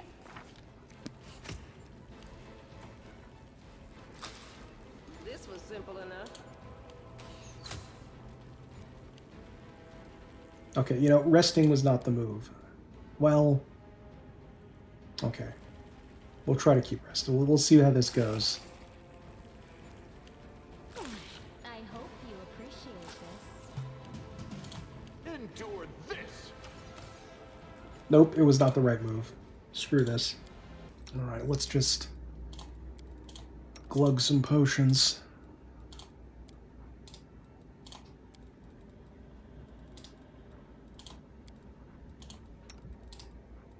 It's a fairly tough battle ahead. To battle, let's take Canabras back. Okay.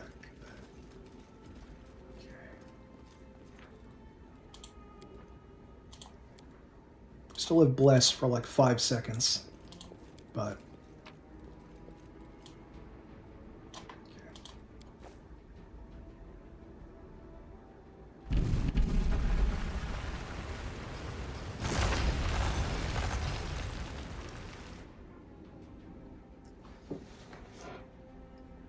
Ranged weapons thankfully do not use ammunition, as this tooltip says. That would be... I don't know, I think a lot of people would find that would just get in the way of the game, Because you'd always have to be worrying about, did I go back to town and buy something?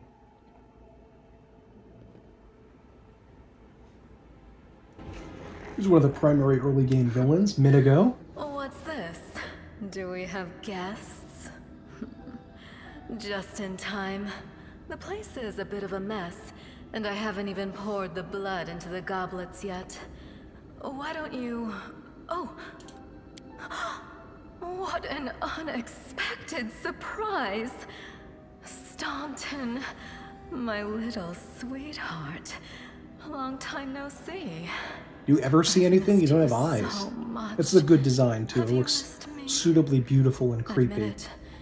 You missed me terribly. Mirago. You again, you wench! Kind of sexist, Stone, but okay. I understand. Minago, the one who... Be careful. She's one of the deadliest creatures in the whole demon horde. She was once responsible for a massacre in Canabris. She must be back to finish what she started. And you can see here it says chaotic. These are choices that will lead you in different alignment directions. And since I'm going trickster, I may want to move in a chaotic direction. Hey, demon woman, what's wrong with your face? Oh, how rude. You're one to talk, mortal, with a face that even a mother would loathe. Staunton, sweetie. You're not going to let your friends speak to me like that, are you? That wench? She's the one who led me astray. She's the reason my life has gone to the abyss. She's the reason why Dresden fell. Oh my, like butter wouldn't melt. What I remember is how eagerly you would run to our trysts. She was disguised whenever Begged to see me being again. with one How you another. promised you'd do anything I asked. By your own free will, you said this. And now you claim that Dresden fell because of me. No, no, my dear.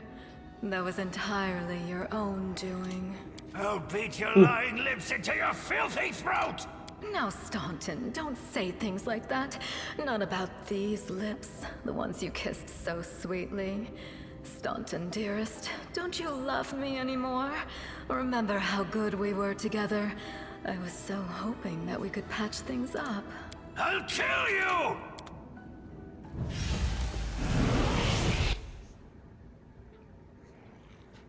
And these dretches are the most dangerous thing here because they will stinking cloud us.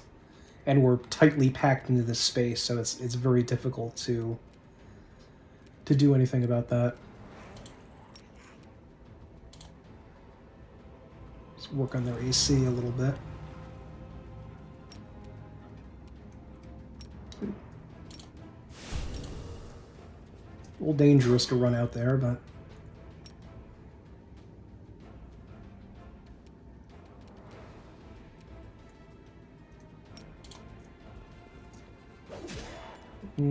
okay, I guess.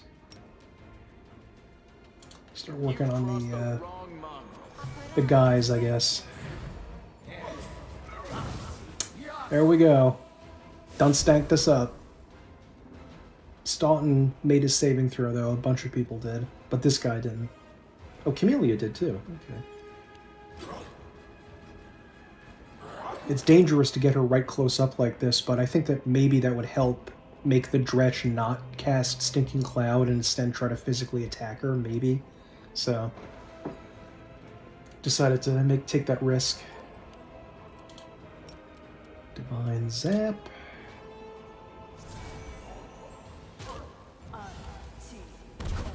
I remember when these cantrips started to be like a big thing, there was some controversy there because it's sort of, back in the day when you were a mage, it was very challenging at the start, and that was kind of the point. You were supposed to be challenged. Ooh, I like that it hit them, even though they were just faintly, their circles were faintly touching the outer edge of this circle. That's nice. Because the cantrips allow you to continuously cast instead of going back. Oh no, is he poop? Oh, he's poop clouded. Okay, alright. It's fine, I guess. But I think it does add a little bit of fun to the game. It doesn't, you know, maybe to like a low magic kind of person that likes some more, likes that low magic setting. It may not be good, but yeah. I'm kind of in the middle. I don't want anything, I don't want it to be like the Forgotten Realms necessarily, where they see someone casting a spell and it's just like completely normal. But I don't want it to be like, in order to cast a single spell, you have to... Wait, did I get this guy too? It takes like 3 days to just cast one spell. Well, I guess in Dark Sun it can kind of be like that, depending. He hit his own guy? Oh no. Oh no, Irabeth got an attack of opportunity against him. Okay. And the... Thankfully the dretches are dead. The lingering effects of their poop cloud are still present, which is not great, but nice. Ow, fuck. Really? You killed her? Like, straight up killed her? You won't survive me. God damn it, with one hit, too? Good lord. I hope we can res her.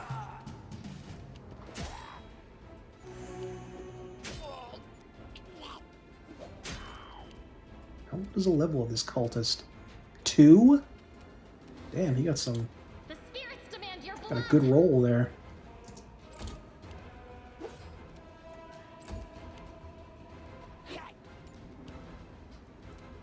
Nope. Still stacked up.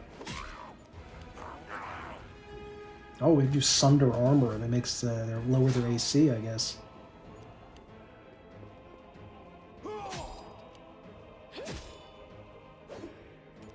You are today's sacrifice.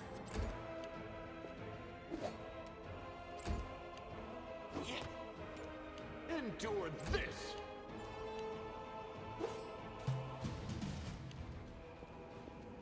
Nice. Finish him off. There we go. Okay. Now the game does help you out by giving you two of these. And these are free resurrection things. Only 2 of them. And it may not be a good idea to use this now because I'm kind of wasting it, but whatever. It probably was the better move to reload. But whatever. And there are all sorts of skill checks you have to make here and there, like this one, religion. I hope you appreciate this. Oh, succeeded. The unholy symbol of Discari, the demon lord who attacked Canabras, drawn in human blood. Discari is like a giant insect monster, and he's actually allied with Baphomet, and they're both trying to take down the city. And they're trying to corrupt the wardstone so they can destroy it. Minago, I think, is like level 20 or something. She's like way beyond our capabilities at this point. As soon as you step into the chamber, your vision seems to darken and your knees buckle. You struggle to keep your balance. The air in here is laden with the power coming from the stone. Suddenly your head is filled with voices, screaming, whispering, cackling, threatening voices pleading for help, shrieking curses and taunts. You blink, and the illusion passes. Congratulations. You made it all the way here. This is it. Your precious wardstone. But I think Minago is like level 20 at least, which is an impossibility for us to defeat. I think we'd have to be at least have a party in the teens to be able to stand a chance against her. No. But this is one of those, like, you're supposed to lose kind of things. Scrabbling around like rats in the blighted ruins of your city. Blind and broken. Oh, you're blind. Your flesh scabbed and seeping, and every moment knowing precisely what was done to you. Sounds terrifying. Except that's how we've been living for generations. Thank you for your input, Lan. Please try to leave conversation to people with an intelligence score higher than 6 or whatever There yours isn't a is. soul that can resist the temptations of the abyss. Even a stone can be turned. I'm not joking. Your precious wardstone, weakened from the injury inflicted by It's a cool Discari, shimmering effect here. I like that. almost succumbed to my charms. Soon the whole barrier around the world wound, the gift of your useless goddess, will be a weapon of the abyss. Just a little more, and boom. That was quite a laugh. Every city with one of these eyesores stuck in the middle of it, from Canabras to Nerosian, will turn into smoking craters, and all the mortals into red sludge beneath our hooves. Classic villain moment where she needlessly tells us details about her evil plan. So you have a choice. Especially you, my pet. Kiss me on my dainty hoof. Pledge your loyalty to Baphomet. And when the Her world dainty hoof. falls, Is that a Simpsons reference? With Troy McClure with your dainty hoof and marriage? That might be a Simpsons reference. What are you doing to the stone? well, quite what am I doing to it? What an odd thing to say. Just tell Probably me. the same thing I did to many of your comrades. Sweetly and tenderly persuading it to abandon the mortals and join our side. Prepare to fight to the death, demon! We won't let that happen. We probably should, though. You feel a sudden rush of wild rage, and with it comes a feeling of monstrous, unbridled, destructive power. It is like the power you felt in the Shield Maze when you were confronting Savamalak, but now it feels more fully fledged, more conscious. Nah, I think we should just attack. You could...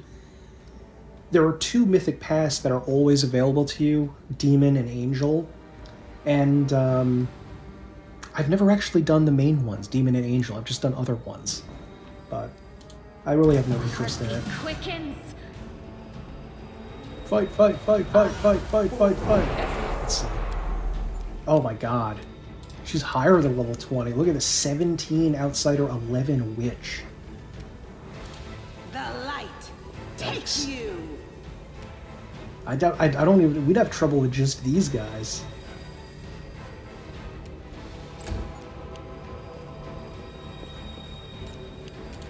It always seems a little odd to see a dwarf using a polearm, but... Oh, wait, no, he's using an axe now. Huh, that's weird. I wonder where he put his... I thought he had a glaive before. Go for their hearts!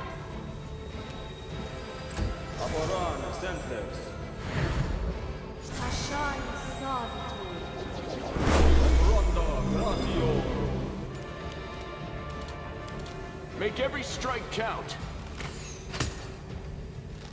Well, killed someone at least.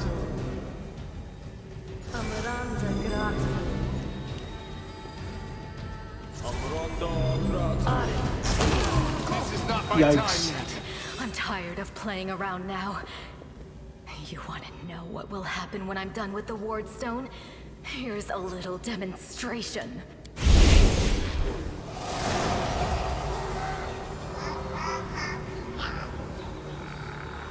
The demoness whispers a spell and a wave of darkness sweeps through the chamber. Your companions wince in pain, but it is nothing compared to what you feel. Thousands of voices once again burst into your mind, drowning you in their moans, screams, and sobs. Pain rocks through your skull. You will pay for this demon scum. You will pay dearly. Powerless rage. I love it. Threaten me more. Stop getting turned on. I know you're like a succubus or... I don't know what she is exactly. I forget what subclass of Hellspawn she is. Or Abyss Spawn. Sorry to the devils out there. I don't want to link you to the demons or anything. Praise Iomade, you woke up. Healing your wounds was easy, but you were unconscious for so long, I was starting to worry Did we lost win? you. That sounds like something a rogue would say. Sadly. We couldn't stand up to the demoness. Her spells were too strong. It's all right. We'll handle it somehow. You blacked out, but Staunton and I managed to get you here to the Defender's Heart. It used to be a tavern, but now it's our headquarters. We're gathering our forces here, and we're preparing to strike back. I found a cultist dispatch in the dungeons. It seems they're holed up in the Tower of Eastrad. Demons have been filling Canabras with their spies and infiltrators for a long time. Unfortunately, I don't have enough people to attack the place right now. At least not blindly. I'd be grateful if you snuck in there and scouted out the situation. But just scouting. Don't be a hero. Tell me about the wardstone. Why is it so important? The wardstones are a gift of Iomedae. Iomedae is a Created goddess, personally by her herald, but a very and by recent the goddess angel, of only about and a a century general or of so, the because she was a celestial human armies. before that, The and she wardstones ascended keep the into world wound godhood from expanding. when her own god, They stand along Aradin, the border of died. the territory controlled by the demons, So creating a that's sort of like a barrier to hint keep at the them beginning inside. about where we're going to be going in the The game. Canabras obelisk was the first to be placed. It is the key to the whole barrier. We cannot leave it in the hands of those monsters from the abyss. What do you plan to do next? You heard what the demon said. They're going to desecrate the wardstone and blow up the whole barrier around the world wound. Okay. That would be Can I even help you in worse. any way? First of all, we need to decide what to do with the stone once we get it. What I'm about to say is classified. A traveler came to the city recently. A blind elf calling himself the storyteller. Very important He character. insisted he be allowed to examine the wardstone, and he raised the alarm when his study was finished. Even before the demon attack, he had found some damage or flaw in the stone. Prelate Hulrune dismissed his words as nonsense, borderline blasphemy. But between you and me, the prelate's opinion isn't worth much. Yeah, it isn't. I think the storyteller knew what he was talking about. We could use his advice right now, if only we knew where he was. I remember the storyteller spent a lot of time talking to Staunton, a dwarf from my unit. You saw him during the demon attack. The elf asked him about the history of the Crusades. Maybe the storyteller told Staunton something about where we could find him if anything happened. There's another problem. After the attack, the demons began to gather their forces at the Grey Garrison. It'll be even harder to take them with a head-on assault. But I once heard soldiers talking about Okay, a so I have secret. to find a And secret one last entrance, thing. back there. The Eagle Watch has lost a lot of soldiers recently. Some were killed, but others simply haven't been seen since the attack. In the chaos that is now Canabras, it's next to impossible to confirm anything for sure. One of the missing fighters is Janna Aldori, a new recruit in the Watch. She got along well with Sela, and she often went drinking with her. I honestly thought Sela and Janna had died together. But now Sela's returned with you, and there's no sign of Janna. If you learn anything of her whereabouts when you're out in the city, please report back. What's the situation? Bad, but not hopeless. It feels kind of We're hopeless. constantly And it getting would be news, if we and didn't new have sources of super magic resistance keep powers that we springing get. up in the districts where everyone seemed to be dead. The survivors are gathering here. You should see them. Their faces, their eyes burning with determination. The city is destroyed, but our resistance is not broken. We will keep fighting. There are probably a lot of fanatical anti-demon fighters in the city, so that makes sense to me. May the Everything's goddess clear. help you. We're still fighting, which means that Canabras still hasn't fallen. If you come across any groups in the city that can fight, send them here to the Defender's Heart. We'll need every fighter we can muster for the final assault. Yes, one more thing. Oh. If you're in the area, check out this address. It's our house. Mine and Inevia's. Well, it was our house. If the building is still standing, open the hidden compartment in the kitchen. It's filled with supplies for a rainy day. You can take whatever you find. You have more need of it. Okie dokie. I think we don't want to go there just yet, though, because there's a very nasty demon there. We have our personal hidey hole chest. I mean, I think this thing is like a... Is this DLC? I forget where that guy comes from. Wait. Can I put it here? Yeah, I can. Hey, wait, mind if I bend your ear about something? So here's the first and most important thing. Beth gave you a crucial mission. I get that, and I know you'll get the job done. I saw you in action. But here's the rub. By sending you out on an errand, we're weakening our defenses here. If they come at us while you're gone, I don't know if we'll be able to fight them off. Thank you for the warning. See you later. That means that we only have a limited amount of time to mess around before being called back for a huge fight sequence later on in the game, when we're not that much later on, but later on in the act. So we'll be called back, and we have to go back and fight demons attacking this little tavern base. Wait, there's something else. So the rift that damned beetle left with its scythe. Discovery is kind of a bug. I guess some people call him a beetle. But he's more like a grasshopper. Yeah, well, it cut the city into two, and it's kind of difficult to get across. My scouts tell me there's a halfway decent place to set up a crossing in Market Square. Oh, excuse me. Not that any of them tried it to make sure. But if you've got a mind to go across, and I think you're going to have to eventually, you might want to give the square a once-over. Thank you for the warning. Right. Oh, by the way, I was rummaging through my stash and I found something useful for my old life, so to speak. Here's a little gift from one rogue to another. Ooh, she acknowledged that class. It might come in handy. Nice. I don't remember. I assume we got those things in the regular game. I don't remember. Do I only get that if I'm a rogue or something? Okay, we have a level up, and it's always fun to snag a level up. A Dark Lurker just sounds so cool, I had to go with it. And as you can see, there are tons and tons of classes that you can go into. And each of the individual classes has tons of subclasses which change it. So there's not just basic alchemist, there's there are all sorts of things that you can go with to slightly alter it. So you can play it for so long. And there's even a bunch of prestige classes, which you can pick. Not all of these are very useful, I think, but Student of War. I don't even remember this one. What is this? Studying topics that I normally value. Unexpected lore. That's weird.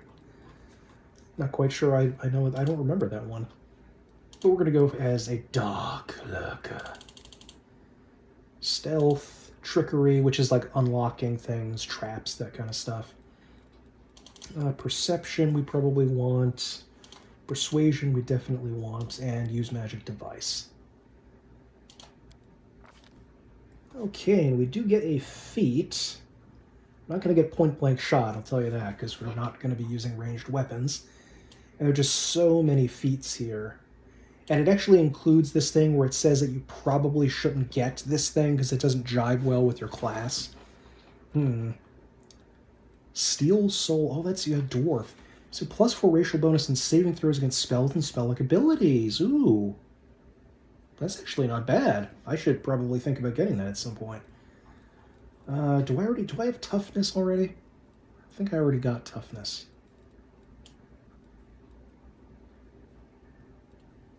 Okay.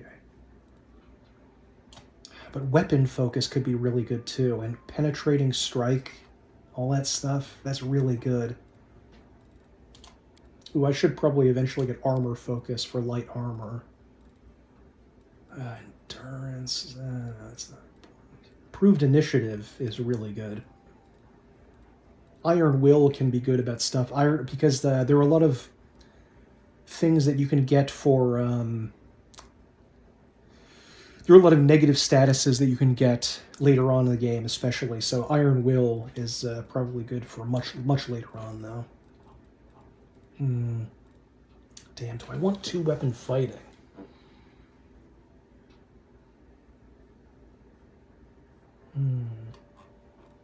I probably do eventually want to get that. But should I get weapon focus? I mean, I would want dagger, probably, but... You know what, I'm going to get 2-weapon fighting. Because I do eventually want to get, improved 2-weapon fighting and so forth. Okay, finesse training. A rogue gains weapon finesse as a bonus feat. In addition, starting third level, she can select any one type of weapon that can be used with weapon effects. Whenever she makes a successful melee attack with a selected weapon, she adds her dexterity modifier instead of strength. Very nice. Okay, finesse training dagger is probably one I want to go with. Although short sword's pretty good too. Yeah, finesse training dagger, I think. Yeah. See if we can find a cold iron dagger. Ah, here's Horgus Gwyrm. And he gave us our money. 1,000 gold coins for you, just as promised. You helped me get back to the surface, and I duly paid you for escorting me. Horgus Gwyrm always keeps his word. Now, speaking of our future cooperation... Horgus looks at you with unvarnished disapproval, his arms folded across his chest, his foot tapping impatiently. I have a job that would be perfect for someone like you. Naturally, I'll pay generously for your services. Someone like me? For an adventurer ready to sell their soul for booze and then lie down drunk in a gutter. Or do you think you're somehow different? A traveling knight, perhaps? Noble of heart, but without a going to your name? Horgus sizes you up critically, then sighs and shrugs. You seem a reliable enough ally to me, and you did get me out of those mongrel caves. So why should I care what you do with my money once you've got it? Failed a perception check, oh no. What kind of reward are we talking? That's a rogue answer. Double the reward and I'll think about it. Failed that. I have very low charisma because I'm a dwarf. Ah, yeah, right. For that kind of money, I could hire Queen Galfrey herself to hire me. Alright, what job? You shall be my bodyguard. You see, I have good reason to return to my mansion here at Canabras. I still have, well, it doesn't matter. It's none of your business. My mansion is a breathtakingly building with a large garden in the wealthy part of the city. Even before the demons attacked, every thief and fraudster in the city had tried to get inside, one way or another. I shudder to imagine the state it's in now. I have little hope that my guards were able to hold the mansion during the attack, and I expect that the servants fled when they saw the demons. Only Abadar knows what's happening there now. I think Abadar is like the god of law and commerce. Yeah, cities, law, merchants, and wealth. Therefore, I would ask that you meet me at my mansion and guard me there until I complete my business. I already asked the local paladins for help, but they've no desire to set foot outside this tavern. Damned cowards and traitors, that's what they are. They're standing here to fight, Horgus. They're not cowards. Also, please do take Camellia with you. I trust the girl more than the rest of your gang. She is of noble birth, after all. Sure, why not? Marvelous, most excellent. Horgus's face relaxes, smoothing a few of the tense lines. I'll proceed to my mansion at once and wait for you there. Meanwhile, you needn't worry. I know the city like the back of my hand. But do hurry, unless you want me to lower your reward. Okay. Where's Staunton? The dwarf resembles an abandoned citadel, one whose high, crumbling walls are still holding fast, but whose empty, lightless windows make it clear that all inside is dead. Oh, it's you. Good work back there in the Grey Garrison. Name's Staunton Vane. If you've heard rumors about me... His face, which looks like it has never known anything as carefree as a smile, grimaces. Just so you know, everything people say about me, it's true. What do they say about you? I say I'm a traitor. As bad as a Rilu Vorlesh. Very important character, a Rilu Vorlesh. They're probably the most important character in the game. That I'm a disgrace, even among the ranks of the condemned. That Queen Galfrey should never have spared me. That I belong on the gallows. Why do they hate you so much? You really don't know? Staunton gives you a long, morose look, then sighs. I'm the reason why the Crusade forces are holed up in fortresses on the edge of the World Wound, instead of bringing the fight to the demons. We used to have a foothold in the Wound, the mighty, unassailable city of Dresden. We used to have it until it fell, and all because of my stupidity. I gave the enemy our main citadel. I was tried, they wanted to execute me, and rightly so, but the Queen intervened. She said that I should live and fight in order to undo what I had done. So that's how I live, decade after decade, fighting in the Condemned. The Condemned is a penal battalion for people that would otherwise be killed. And I have earned no one's forgiveness. Are you going to spit in my face too? It wouldn't surprise me. A lot of bitterness coming for you, Vane. Evil spit in Staunton's face. Oh god, I've never done that before. No, I'm not going to do it now. You were given the chance to live, so live and stop blaming others for what you've made of your life.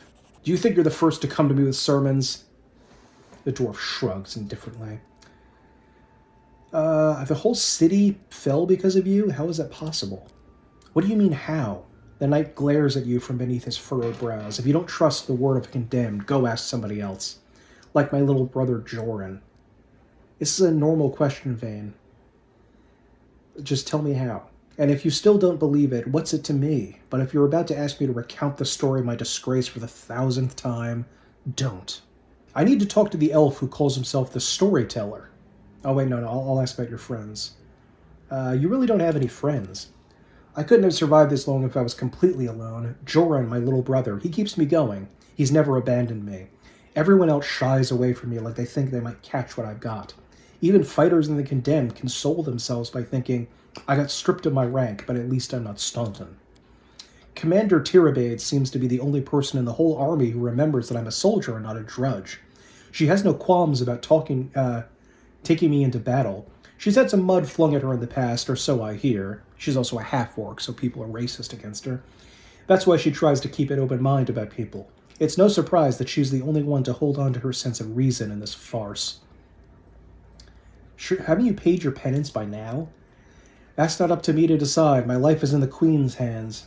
He falls silent for a moment, and then in a trembling voice he adds, The Condemned isn't the worst part.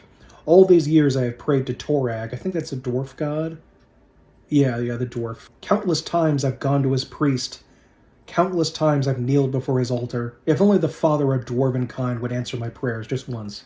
Not to restore what I've lost, but just to tell me that I'm still one of his children. But it seems he doesn't give a damn about me. What can I expect from mere mortals when my own god doesn't think I deserve redemption? Okay, what about the storyteller? The storyteller? Staunton strokes his beard in thought. A strange old fellow, that one. He used to sit with me for hours, asking about all sorts of things. He never offered judgment or comfort, he just listened. At first I wanted him and his questions as far away from me as possible, but later I realized that talking to him did ease my burden a little. I hope he is alive and well. He's completely blind and feeble, too. So if he's alone in the city, well, you probably know what that means. I do know one place he might be. Look for him in the Black Wing. It's a library. Here, I'll show you where it is on the map. I don't know what use a library is to a blind elf, but he loved the place. He would sit there day and night. Okay. Go on then. Maybe we'll see each other again. Okay. This is our little home base for a while. Here is the, here he is. There's a salesman here.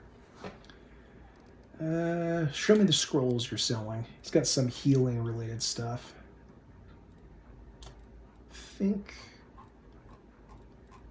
Don't necessarily need anything here. Cold iron, masterwork, longsword. And we can actually scribe scrolls and make potions when we are at camp, which is very useful. At least early on. It's not that useful later when you can just buy all the stuff you need. Ooh, I know of natural armor, but that's way too expensive right now. Ooh, remove fear. Might want to buy a couple of those. Raise Dead. 6,000 gold for one scroll. That's basically, you have to reload at that point. Ooh, powerful blood magic. Blood Raging casts a spell. The save DC of this spell increases by 1. That's interesting. Protection. Ooh, Wand of Bless. I kind of like that. I'll take a Wand of Bless. It's not that expensive. Don't have to waste a spell slot on it. Something is telling me to buy all of these forked tongues because they're useful for making certain potions later, but I'll leave it for now. Okay. And there's Lan. And let's see if I can figure out how to do this one without screwing it up.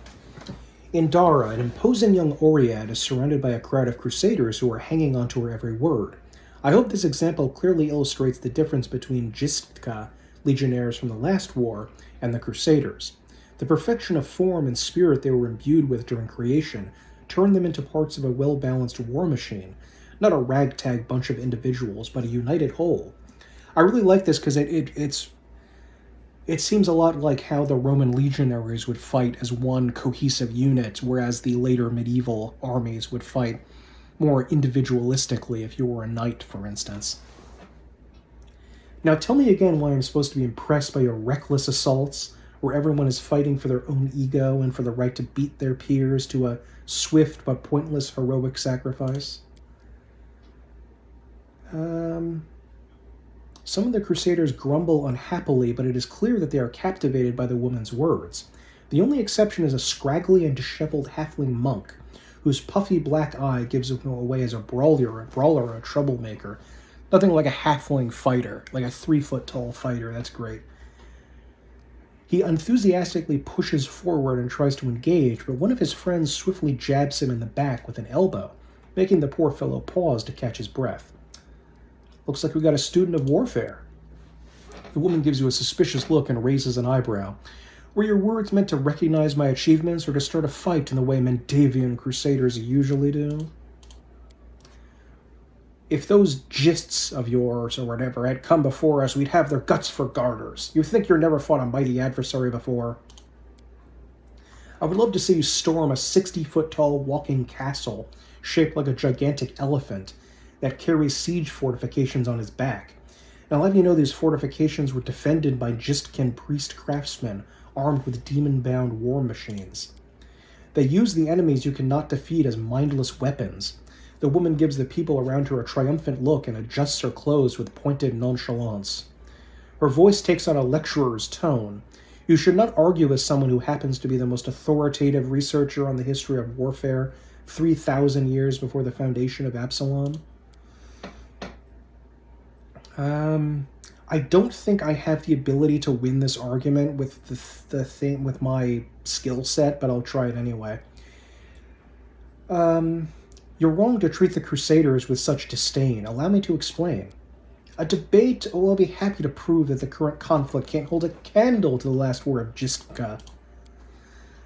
The last war of Gistka was waged using a significantly greater number of troops. Both sides actively relied on reinforcements from allied planes, and their strategic planning was perfected through no fewer than 7 rounds of intensive design.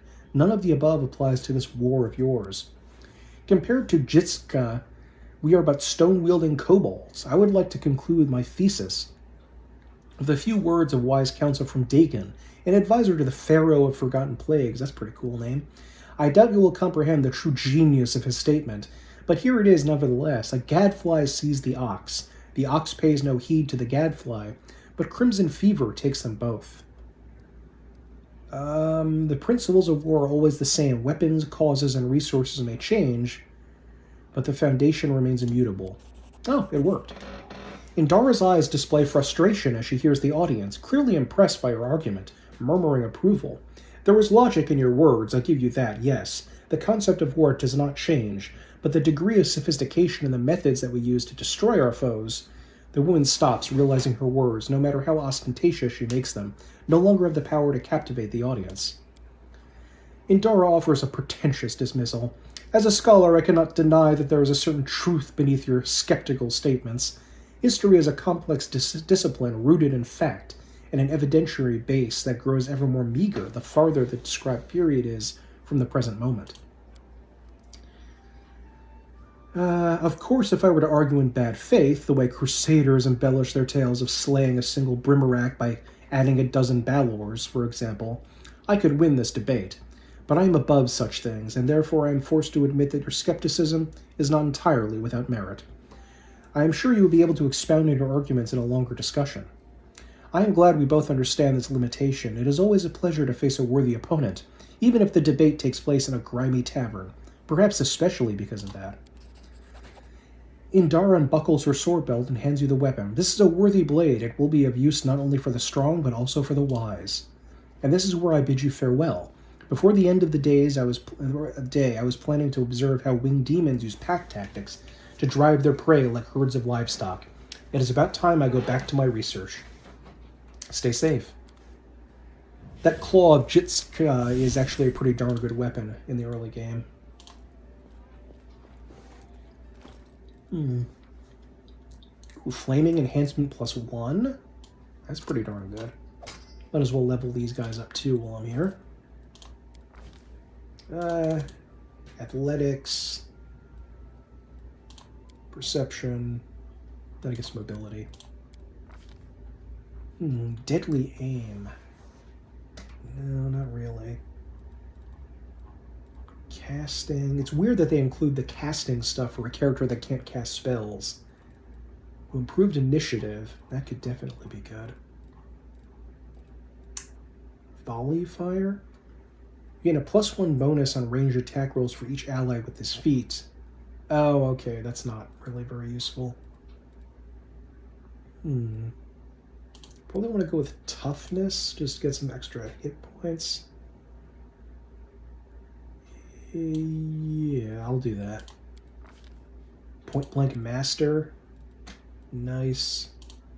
Using longbows. Awesome. Oh, and this lady, the spirit hunter. Persuasion. Yes. I don't really need trickery, but whatever. I'm not going to use her very much. And toughness again. At this stage, it's just useful to have.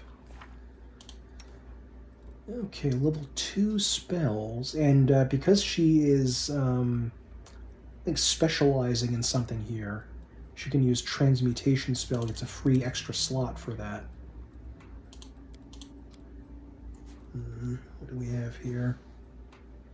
Entanglement. Remove paralysis. Okay, bark skin. Cure moderate wounds, I think. Hosilla, just a regular paladin. And okay, knowledge world, I guess. Okay, weapon focus longsword would be very helpful. She could get toughness though, but I think we're gonna go weapon focus longsword. She can hit more. Oh, and she has the ability to use lay on hands to remove someone's negative status effect. I'm going to pick nauseated, because that would be helpful when we are doing, if we get Stinking Cloud. Okay. There we go. And this guy over here is very interesting. A tall, athletic man greets you. His hair is prematurely gray and shorn close to his head in a military style. He is lean and well-groomed, and a monocle twinkles coldly in his eye. The bold set of his jaw and his large but agile frame attest that here is a man who is always ready to be on the move. Greetings, I am Hylor, venture captain of the Pathfinder Society. The name of Pathfinder comes from a Harpers, if you play D&D, kind of group of adventurers that involve themselves in various plots and schemes and adventures around the world. I'm the superior officer among Pathfinders in this region of Mendiv. That's the kingdom we're on, next to the world we're in Mendiv. However, the Society is running almost no operations here right now. Besides me, there are almost no Pathfinders here. Actually, I'm only stuck here because of an old feud with a demon worshipper known as the Spinner of Nightmares. I've had to work alone without the support of the Society, but I made a lot of acquaintances among the local mercenaries and daring fighters. If you need any good fighters for an honest cause, let me know. Okay, and this is what we can do right now. Even though we, the game provides you with tons of characters to recruit along the way, but if you want to, you can actually make your entire party. And all the other 5 slots can be other people if you want them to be. But it costs quite a bit of money. I don't have that kind of money right now. Okay. And let's just head over here to Gemmel Hawks. A strange figure towers over the bar. A huge, ungainly man with skin so milky white his blue veins are visible even from a distance. His bald head is equal parts lumpy and pitted, and blood-filled eyes stare impassively out at you from beneath his pale brows. The glass in the albino's large, clumsy hand look dangerously delicate, as if one twitch of those calloused fingers would be enough to crush it. A gold medallion engraved with a tankard gleams around his neck. The medallion you're wearing, that's a sacred symbol, isn't it? Are you a cleric of Cayden Cailean? I'm a tavern keeper, best in the city. The best there's ever been, I pray to the best god there is. I think Cayden Cailean is a god of, drunkenness and roguery. Weirdly. This guy, by the way, is a vampire or a dhampir. So if you go to him as a dhampir, he will give you, I think, 10 inflict light wounds potions, which instead of damaging you, heals a vampire. Or a Dampier. Okay, let's see what you have. And we get a bunch of potions here, which is lovely. And never felt the need to buy a bag of holding in this game. We have enough stuff usually. Holy water. Bear's endurance. Assist fire.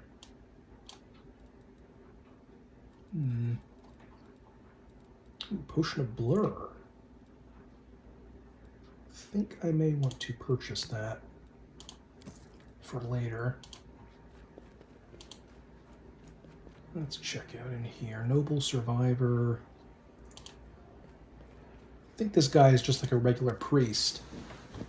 Are you one of the Crusaders? Thank you for defending those whose talent lie off the battlefield. I could use the help of a cleric. Era still knows I'd be glad to help you, but it's no use. My spells are depleted and I have no training in potions or scrolls. See this robe? I'm cutting up for bandages. It's the second to last one. Okay, this guy is part of a side quest that we can get later on. Yeah. That added the Chili Creek.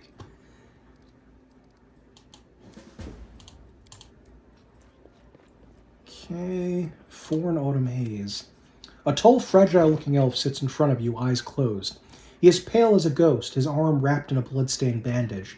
You spot other bandages on his body under his clothes, but even in such a miserable state, he manages to keep calm. Raising his eyes to meet you, he says faintly, I am Foreign Autumn Haze, at your service. His pale lips are reddened by blood, but you see no signs of pain or fear in his gray eyes. Do you need help? After giving you a cold, intense look, he shakes his head. Do not trouble yourself on my behalf.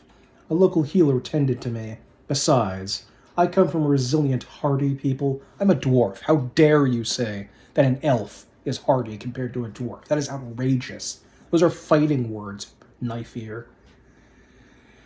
My body will endure both the wounds and the poison delivered through them. You trust me, bro. It'd be impolite to refuse such a direct and friendly offer. Who is your quarry here in Vendev? I was hunting a fugitive, a descarite by the name of Kaelessa. It pains me to admit that there are heinous malefactors such as her among my noble kind. I managed to catch up to her in Canavras, and I wounded her. Then demons appeared, and the city was engulfed in flames. I was injured in the battle that ensued, and couldn't free her soul from its service to her dark master. Hey, you're not that great a hunter, it would seem. I'm sorry for your misfortune. I hope things will turn out differently next time. There is no need for pity. Our ancient kind is blessed with great longevity. We gain a deeper understanding of the world than other races, and we learn our lessons better than anyone. That goes for learning from our mistakes as well. I survived, which means I will be more prepared when next we meet. I'll help you. I thank you, but this is my mission, and I'm used to facing all manner of terrors on my own. I do appreciate your willingness to help. If you happen to meet Kaelessa, take caution. She has turned many innocent souls to the path of evil, and darkness has rewarded her with many gifts. Her appearance alone will tell you that. It is warped, the agate skin, the malicious stare of her blood-red eyes, the bestial teeth. She's more of a monster than elf at this point. Good fortune to you. That's setting up another quest. Okay. This guy. Surrender thy soul, Delvin. Iomade, protect us. Got you again. How many times is that today? Take your jokes and shove them, tiefling.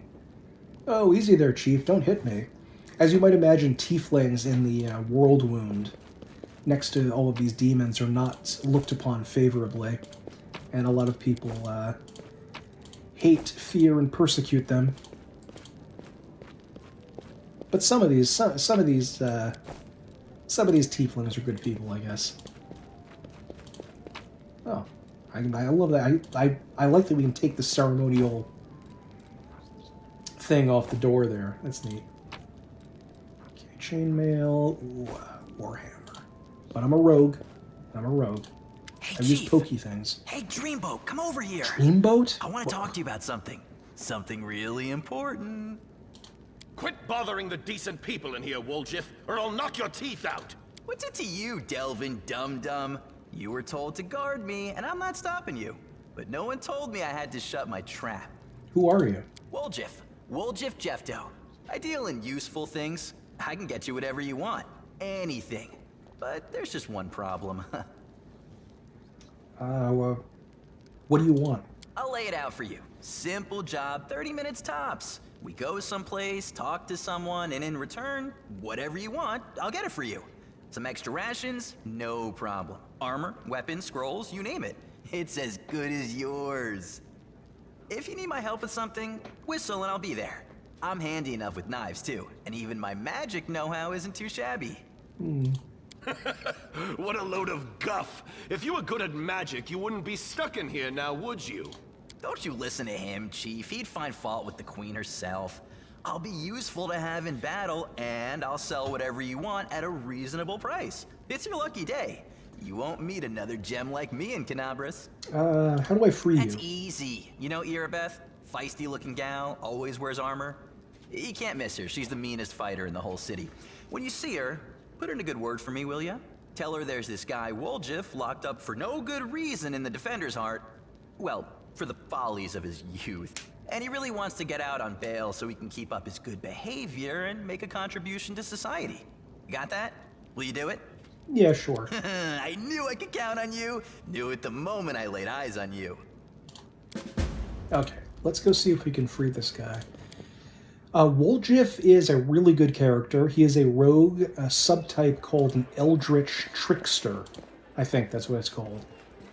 And not only does he have the rogue ability so he can sneak attack people and pick locks and disable traps, he also is part wizard. So even though he gains his wizard spells much slower than an actual regular arcane caster, but he can get up to level 6 spells, which means he can get up to and including Chain Lightning and I think Hellfire Ray, which are really good spells. And so as the game progresses, he has the physical abilities to use as a rogue would have, but also can do incredible magic too. So that combination is very strong. There's a tiefling chained up in the Defender's Heart. What can you tell me about him? Woljif is a petty thief from a gang of thieflings operating in Canabras. That's what we call them in these parts. They tried to rob a vendor of magical items recently. Unfortunately, we apprehended only one of them, and the rest managed to escape. We have nowhere else to keep him apart from the Defender's Heart, but that's hardly a prison. Woljif knows it too. He's been begging us for days to let him go free or have someone vouch for him. He's already asked you to put in a good word for him, hasn't he? If you want to recruit Woljif and put him to good use, go ahead and take him out off our guard's hands. We can ill afford to let a soldier spend their days watching over a middling thief. I hope the tiefling proves useful, should you decide to take him along. Cool. Okay, let's go get him. That means we'll have 2 thieves in the party. It's kind of a lot. I really would like to get a new, a second melee fighter before Chief, what do you got we have for the me? big, mid-act battle. I talked to her and I decided to make you part of my troop. We'll see how it goes. You must be a smooth talker. Come on, Delvin. Get these bracelets of yours off me. I'm going free. You're sure to regret this. This tiefling will fleece you for everything you've got. Mark my words. You're a You know what bitter those little man, tieflings are Delvin. like. Petty and mean. You can't even be happy for me, can ya? I pity you. I'll leave you alone with your sad little soul. So long. And now, Chief, straight down to business. You see, I'm one of those guys that people around here call thieflings. We just call ourselves the family.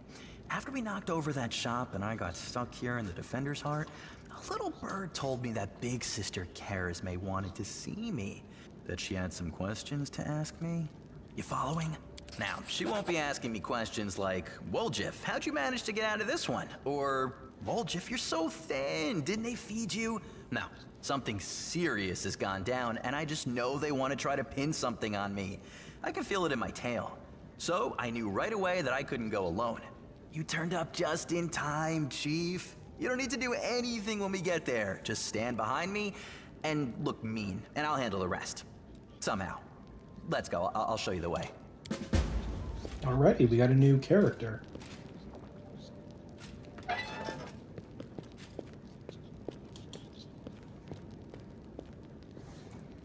I do feel like the game would be improved if we... oh god, she have a missing... Oh, that's right.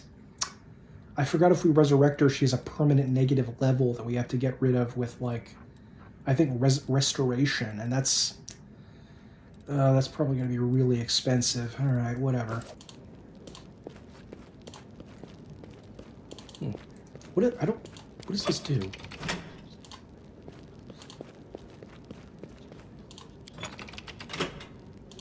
Not sure what those levers do. I don't remember at all. Okay, whatever. I do think that the game would be better with the level, the recruiting new characters thing, if they gave you 5 free characters to recruit at the beginning and then charged you. But that might be a balancing issue to that. I don't know. Commander, look what we got here. Are you too mad? Whatever possessed you to steal the gem golem from the Tower of Eastrod Museum? Explain yourselves. Yeah, whatever. This is just like it changes your appearance of your armor. It's not all that important.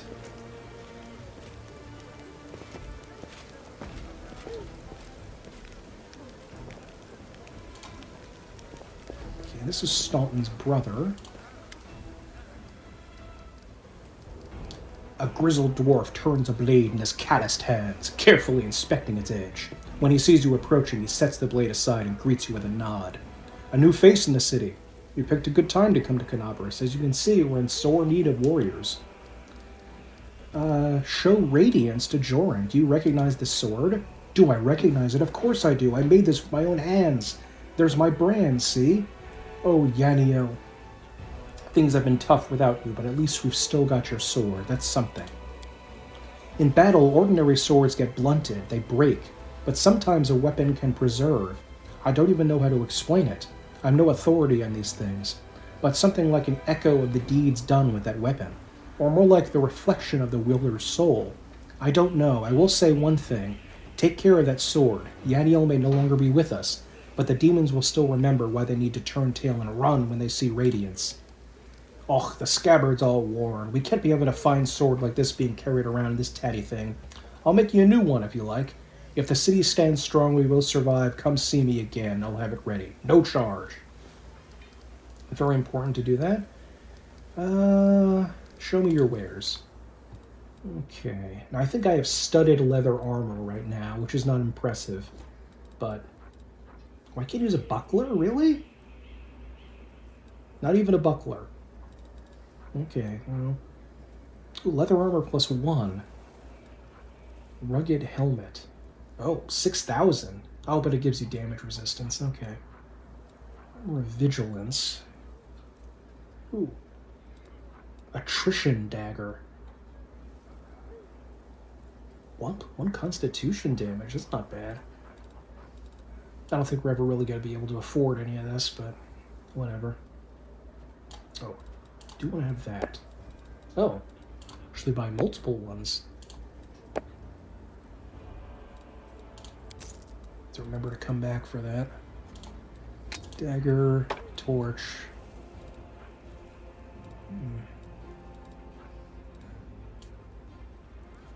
Devastating blow from above. Ooh, extra 1d4 damage there. Okay, we're not really... We have any... Oh, we do have some junk to sell. Okay. I do have use magic device as a rogue, so I should be able to use the bless wand. Although I probably just give that to Camellia for now. Okay, now Woljif, you don't have anything, do you? Oh no, he has a dagger, but you're gonna need, I guess, dual wield. Those bracers of armor. Oh, you can scribe scrolls. That's neat. Okay. Alright, I think it's time to pop out into the wound. Turn on my dragon to get bonus on various lore checks. You can get other pets in the game just to give you little bits and bobs of extra stuff. Okay. Do not need that. Okay, now, can we get to the... Does not look like we can get to the library without going through the market, which is a big area. I think we're going to go there first, though. And this is the, kind of like, this is the first overworld map that we have. And you can stop at little destinations and maybe find items or resources or something like that. And you can get into random encounters along the way, too, so you have to be careful. Okie dokie. I don't think Woljif has the ability to wear any... I don't know if Woljif has the ability to wear any armor at all, because he's technically a... because he's a hybrid mage.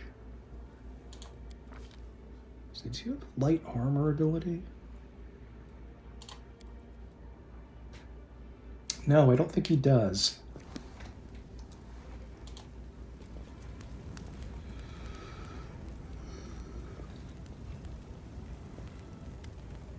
No, I'll tell you anything. Just don't hit me. I never stole nothing. I only just joined the Thieflings.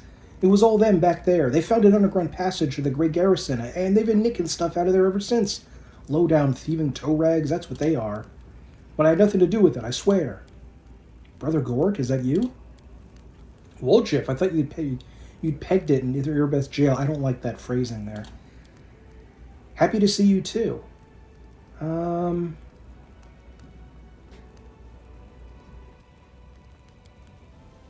Right, so the temple around here, the Temple of Iomade, has a cellar, and a passage leads from it right to the Grey Garrison. The Thieflings, my pals, damn a lot of them, have been using this passage on and off to sell all sorts of stuff to the soldiers in the Grey Garrison. So when the demons burst into the city, we thought we'd check up on the Grey Garrison to see how the soldiers were faring and to offer our assistance. Don't give me that look. This is the first I'm hearing of this. Thieflings keep secrets from each other, too. Okay, you can go. Cheers for letting me go like this. I'll remember you in 100 years, I will. I'll name my firstborn after you. Okay, so we need to know about that secret passage to get in. My kind of work. These enormous cracks appeared after a magically induced earthquake struck the land. I don't think you needed to know much about that. I knew that because I witnessed it in the intro.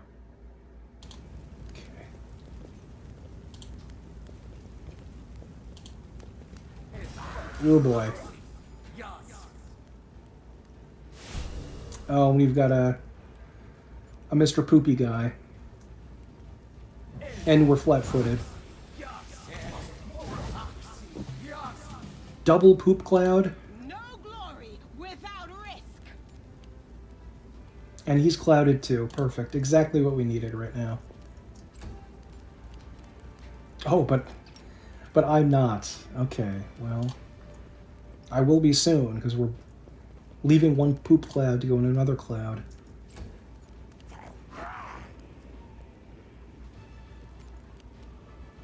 Oh, she does not appear to be, clouded.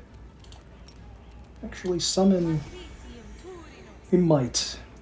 Even if he dies instantly, that's still one attack that's going towards him and not at our actual party.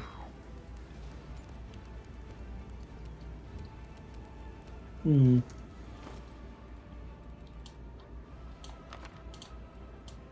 on. There we go. Ooh, 50. Yeah, try to hit him. Oh, I forget that because he's a monk, he gets key powers, but he doesn't really need to use them because he's an archer. He's not going to run up and punch people. It would be interesting if you could design a game like that where you would occasionally need to, like, switch back between melee and that, but... The Inheritor, guide my blade. He's pooped up. Good. Oh, I'm still not. Okay. Oh, sneak attack, 7 damage. Not too bad. I still just have one weapon in the hand because it might be kind of... Oh, she can... Oh, alright. Fine. Because the penalty for two-weapon fighting at first is so high. Get him, Summoned Might. Yeah, you tried. That's all that matters.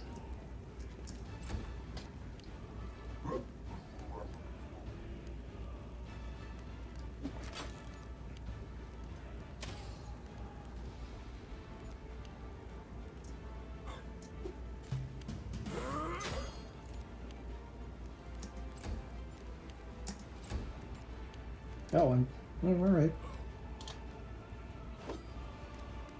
Wow. Maybe I should have given him the extra thing, but he's still having trouble hitting.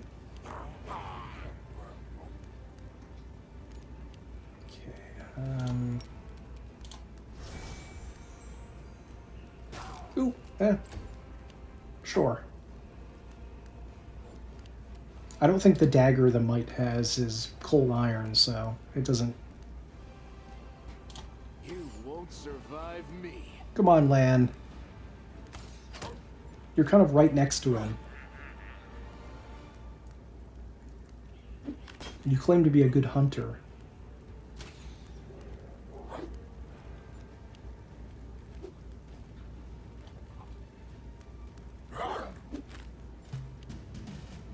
Okay. Oh, we finished him off. Nice.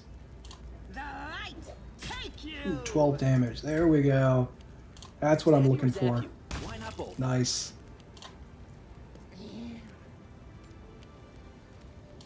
Divine Zap.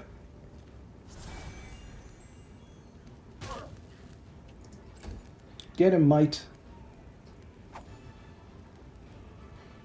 Endure this.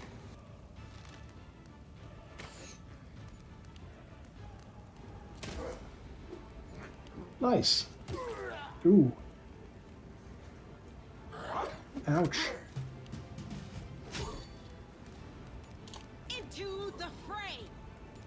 Distract them from me. Yes, there we go. Nice. Nice. Okay, so I think there is a pretty important battle that we have to fight here in order to rescue one of the companions that we want, but it is kind of big. There's a lot of people there, but I think we have a couple of Crusader friends here to help us. There they are. It's not just these guys. There's more people over here, and I think there's more people down there. Okay. Shit. Doesn't have the best, things here. Should have had him, cast magic, one of his magic missile scrolls. Wow. And afraid. Nope. Can't reach him.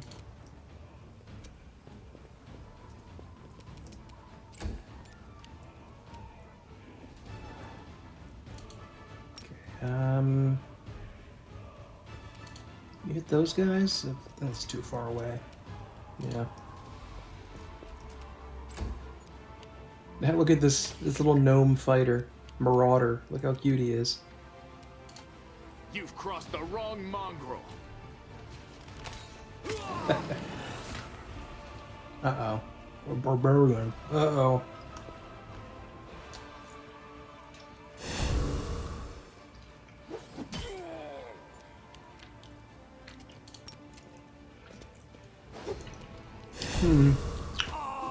Roll the 1, Zila.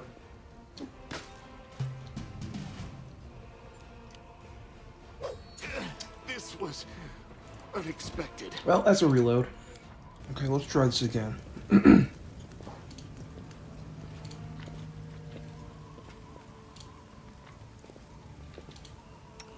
tail is restless. Save the last one for me. Whoops. Okay, I just want to show you a very powerful spell called Grease. Grease is our friend, and it's very useful. And hopefully, oh wait a minute, you know what? Let's bless first. Hopefully. Okay.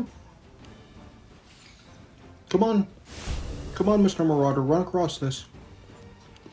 Oh, now he's saved. He needed a 14 to save, and he rolled a 14.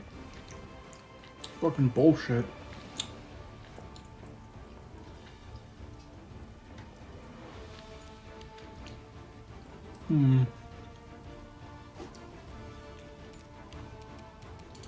There you go. Of course. Even with bless, he misses. Ah! You've crossed the wrong mongrel.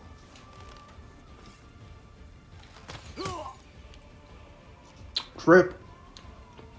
Bullshit. Absolute bullshit. I promise you this usually works out a lot better. The light, take you. Nice. What, are they evil? They're probably evil, right? Oh no, they're not. Shit. Into the fray.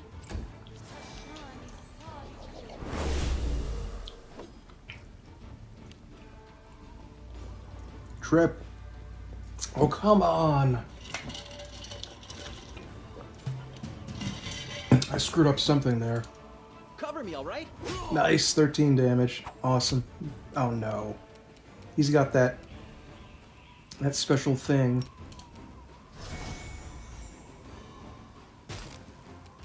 Where he can remain alive somehow. I'll cut you wide open. Oh, one of them did fall. You see, if an enemy falls, it is much easier to hit them. And you can just spam grease all over the floor all the time.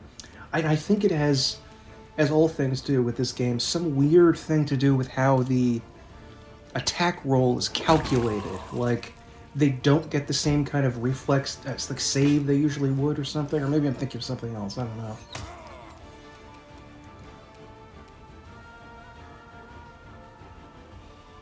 Hey, try to hit that guy. He's on the ground. Nope. Wow. Yikes. Please kill this guy. Thank you.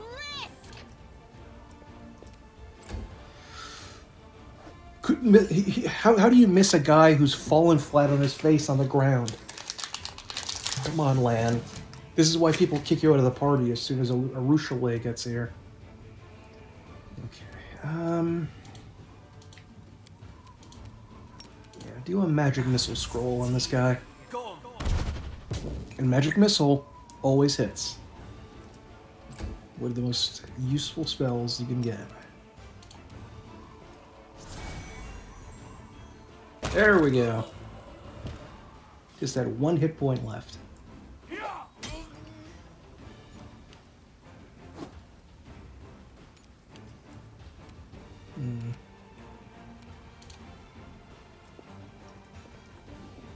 Barbarian.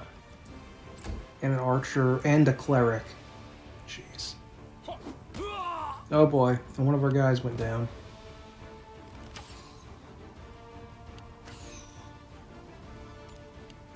These guys are exploiting a tragedy and looting people's houses and being marauding brigands. You'd think that that would qualify them as evil, but I guess not. The light, take you. They're evil in my book.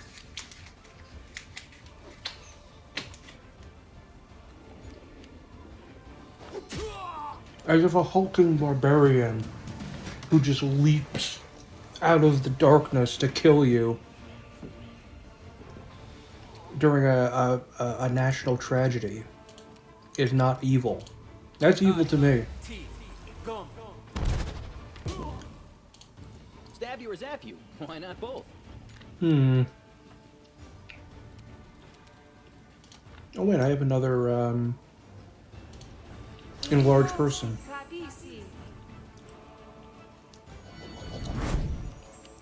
Whatever. Oh no, in this one I forgot to do that Hosilla. Oh well. We'll see what happens. Oh, there we go. That's what I like to see. archers. Can we get to them from around here? Yeah, I bet we could go around this way. But there are swarms over there, which is very dangerous. Okay. Undo. Make every strike count. Only needed a 4 and you fucked it. You fucked it up. Ooh. It's weird. It's almost like it checked to see if he was here, but not the enemy in front of him. So I could run past this enemy on the way to that enemy, I think? Them for me. Okay. The spirits demand your blood! Some sort of chief guy over here, isn't there? Or maybe I'm thinking of something else.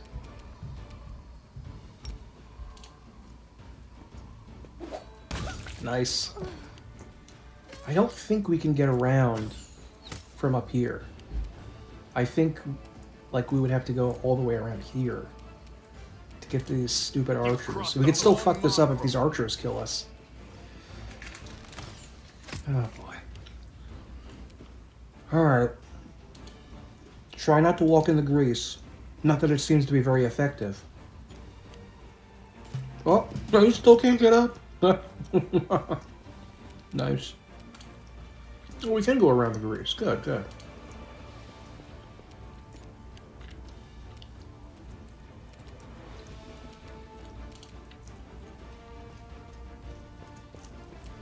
But we kind of got trapped in here. You are today's sacrifice! Look at him move his little legs. Ow! Bro! This pain is excruciating. No, she got a hit anyway. You won't Nice. survive me. Fuck you.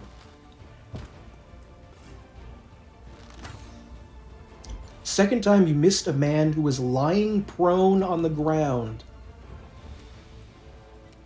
Are you helpless? Okay, don't slip. To the fray. Immediately slips. Thank you, Sela. Time to share your treasures. Well, at least the other guy has slipped in the grease too. Go for their heart! Yeah, Camellia. I'll go around. Sorry, Sela.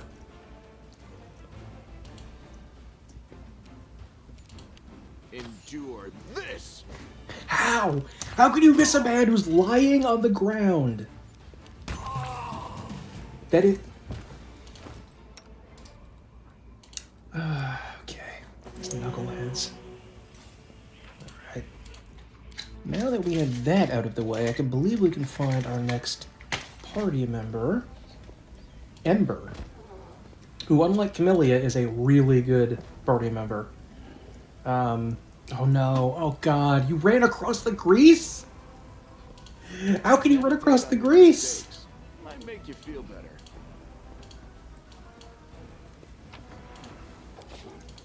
Okay. Cart is laden with possessions looted from the surrounding houses. I think I just saved, but I'm saving again anyway, because I feel like it. Very careful. Don't go too far. There we go. Hey guys. No, go over here. We'll make this quick. She won't feel a thing. I don't know. Can we really do this? Listen, we don't have a choice. There are demons everywhere. What else would you have us do? A group of knights surrounds a young elfin girl. She is dressed in rags that barely cover the hideous scars on her body. The beggar girl is on her knees, watching placidly as the people argue heatedly around her. It is as if she doesn't sense the looming threat at all. A black crow flies in agitated circles above her head. In Iomede's name, we're sorry, girl, but it is our duty. We have to do this, not for our own sake, but for the sake of everyone who can still be saved from the demons. If we don't win this battle, you won't have long to live anyway. They're insane. You're right. We've got to do something. I understand. You're scared. You feel powerless. You think this will help. You don't have to justify yourselves to me. Just do what you've decided to do. I don't know what's happening here, but I'm fully behind it. Come on, cut out her throat in the name of Iomade. Iomade is like I think she was a paladin or a cleric, a lawful good. He's a lawful good deity. There's no blood sacrifice. Why did you leap to that as an answer? Our weapons barely scratch the demon's hides. We're sacrificing this girl to Iomade so we can consecrate our weapons with her innocent blood and gain the power to destroy the spawn of the abyss. Now, in fairness to the Crusader, the idea that they have not given cold iron weapons, which are required to hurt demons, to the guards of Canabris on the edge of demon territory, that is not this man's fault. That is a serious error going on above his pay grade. So I can understand why they would be upset, but doing this is insane. It's extreme, but we have no other choice. We have to defend this city somehow, or else we'll all perish, including her. Okay, I don't know if I can pass this one, but this is what I usually choose.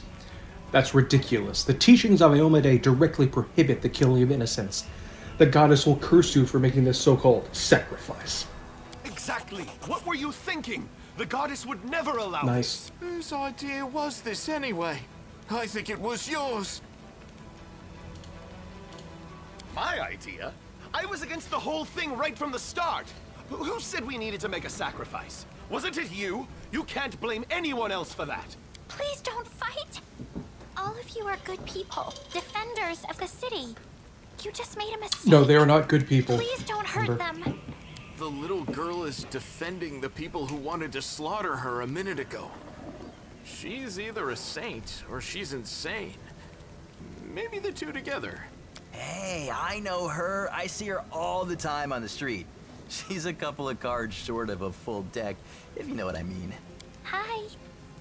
Remember when we used to play together when we were little? But then you went and got all big. And I stayed the same for some reason. Huh? I played with you? Pull the other one. You did. We played tag and hide and seek. Then you and the bigger boys came up with the game where you all threw stones at me. You laughed so hard. It made me happy too.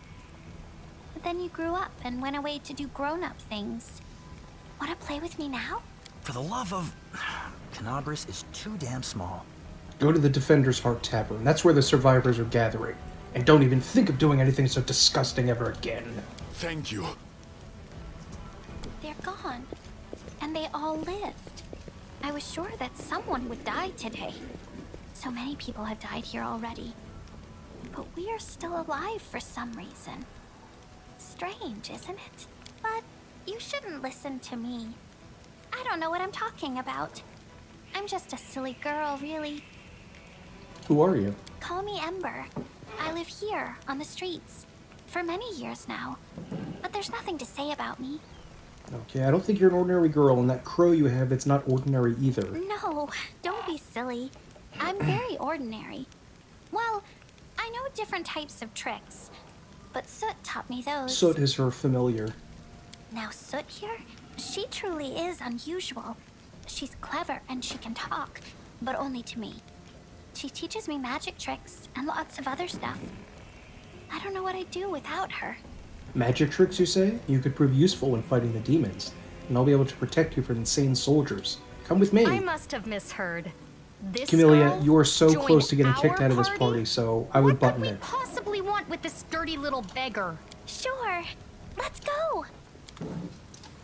Okay, now what spells do you have right now? Burning Hands. Okay. It's not great, but whatever. She is a witch, which is a mixture, one of the several mixtures in the game of arcane and divine magic. And or do they have that? Maybe they don't have another one. I'm not sure, but has a mixture of the mage and the cleric spells, so by the end, when she reaches 9th level, she can cast Mass Heal, which is one of the best spells in the game, and also Hellfire Ray and other really strong spells. So she starts off kind of weak, and I usually she's maybe a little bit better later on, but for right now, she's actually pretty darn good. Well, she's okay enough to stay in our party for now, but she'll get better and better later on.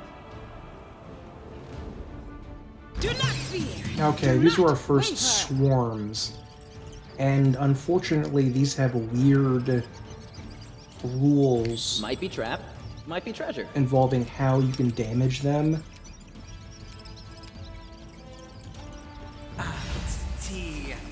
They can be damaged by, like, fire and, elemental spell damage, but I think running up and just attacking them is not going to work.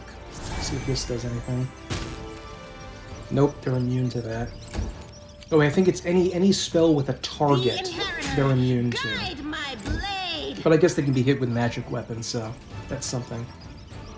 Can we damage them? Well, fire damage? Yeah, because Jitska's thing has some fire damage. Can you hurt by this? Oh no, that has a target. Okay, sorry guys. Sorry. This is gonna hurt. Oh, there's another one. Ew. I don't think he can harm. Oh, no, he can. Good. That's really gross when they're like leap all over you like that. I'll cut you wide open. No glory without risk. Imagine someone chopping away at you with a sword while there are rats crawling on you, like trying to miss you and just hit the rats. Oof. Oh no, she's nauseated. Damn.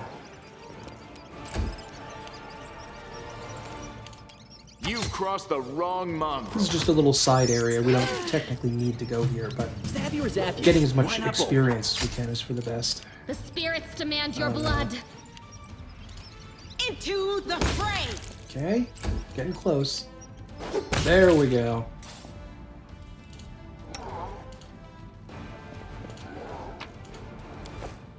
And we can find these recipes that'll give us new things to cook.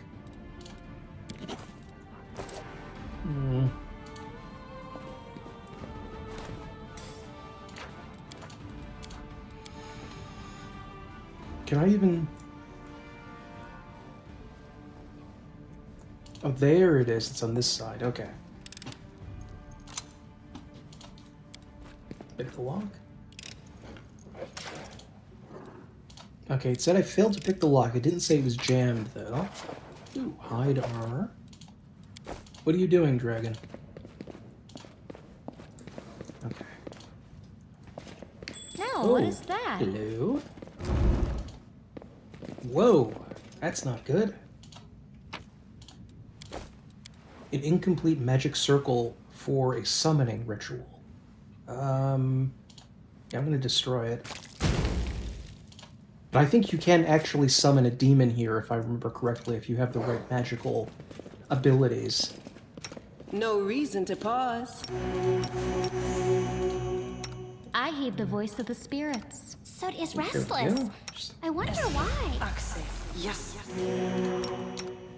Ember here is a spontaneous spellcaster, like a sorcerer, so that means that she does not have to study her magical spells. She just has a certain number of casts per spell level of the smaller number of spells she knows. And I think that her version of a witch is unusual, the stigmatized witch. I think witches just take their abilities from intelligence like normal, but she does it from charisma. It's her own little side thing.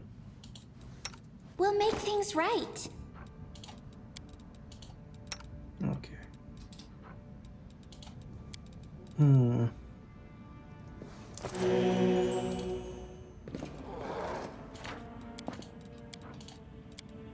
Swore I heard some weird growl or something there.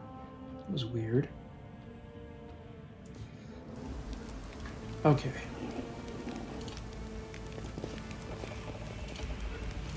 Let us...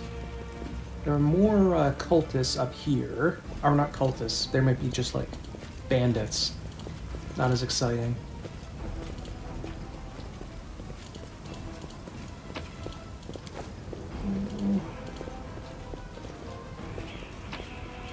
Got a little bit of stuff we can take. Okay, let's see if we can do this. Build a bridge out of the debris. Okay, so now the city, I guess, is no longer considered divided. And we can go to the areas beyond that. Okay, do we want to go this way? Because I think there are some dangerous swarms and possibly also, The heartbeat quickens. I think these are just bugs. But there may be some undead over there. They're very dangerous. I do eventually want to take them out, but not right now.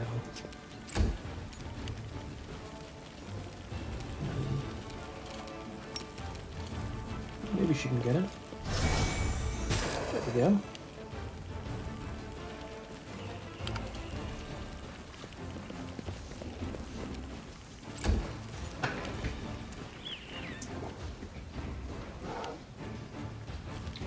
Fiendish giant centipedes. Still considered neutral, though. Nice.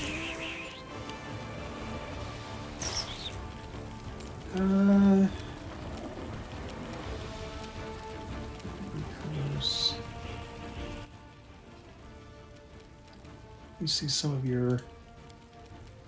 You have Divine Zap. Yeah, she has Divine Zap as well. Guidance, Light...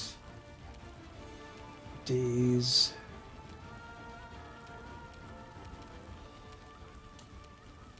Guess I might as well use that instead of her crossbow. I don't think that's particularly useful.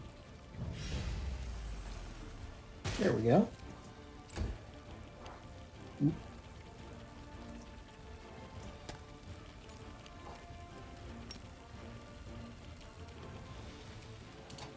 You won't There we go. survive me.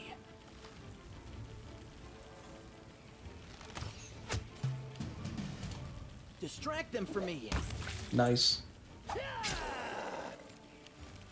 You are today's sacrifice.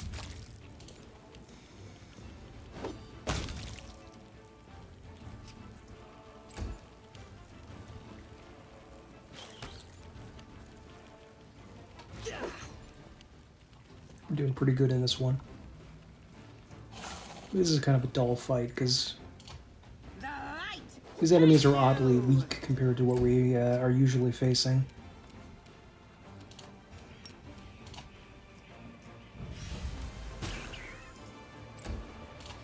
Endure this. Okay, just one more Time left. to share your treasures. We're also going to run into Prelate Hullrune somewhere around here.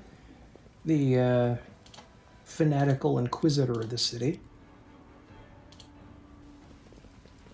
There he is. My beloved brother, I admire your zeal, of course, but would you not agree this is hardly the time to be standing guard over a hole that no one will ever emerge from? Or perhaps you're concerned that someone will decide to go for a nighttime stroll and will accidentally fall into it. Such foresight is laudable, but do you really need so many soldiers for such a task? Can't your warriors be put to better use, for instance, fighting demons or clearing rubble, while the people trapped beneath it might still be alive? Don't you dare call me brother, heretic. How dare you accuse me of doing nothing to protect this city, especially now, when followers of your temple were caught committing treason. To my mind, you were no different than the demon worshippers, those miscreants, those beasts that are digging under the city walls. Everyone knows, my dearest prelate, that in your zealous pursuit of order in the city, you have long since forgotten how to tell friend from foe, and good from evil. That's what happens with my adepts, whose act of treason was a genuine attempt to save the city.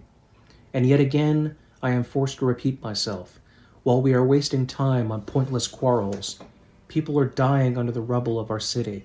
People whom we could have saved if you had only set your soldiers to the task, and not kept them here, surrounding a useless and utterly harmless hole in the ground.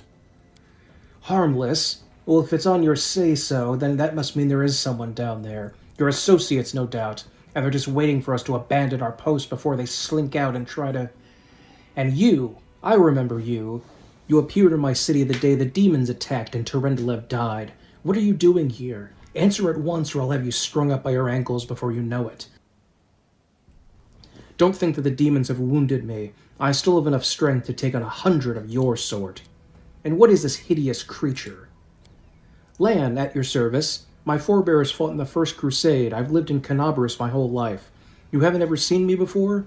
Ah, it must be because you don't ever venture into our underground district.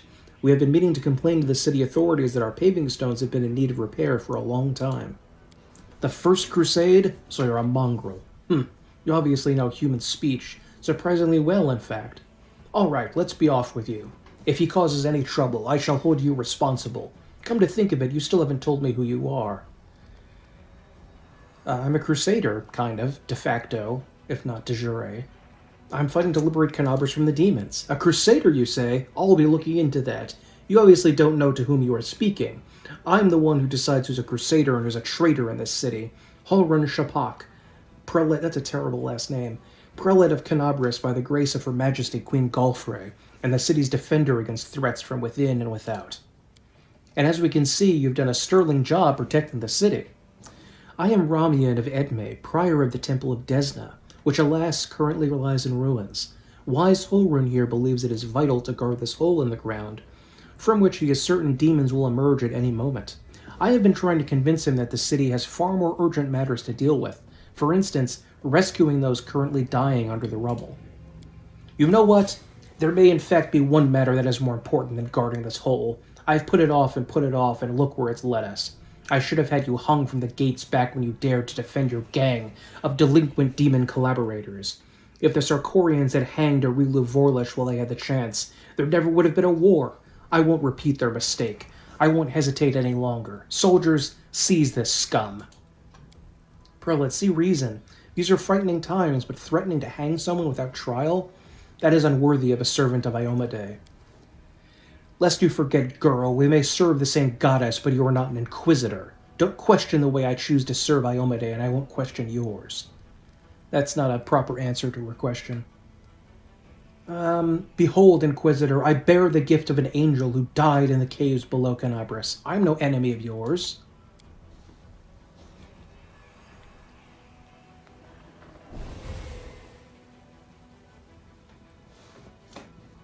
The old man frowns and whispers something, a prayer or a spell. With each word, his face relaxes. You are telling the truth. The light in your hand was wrought by the power of heaven.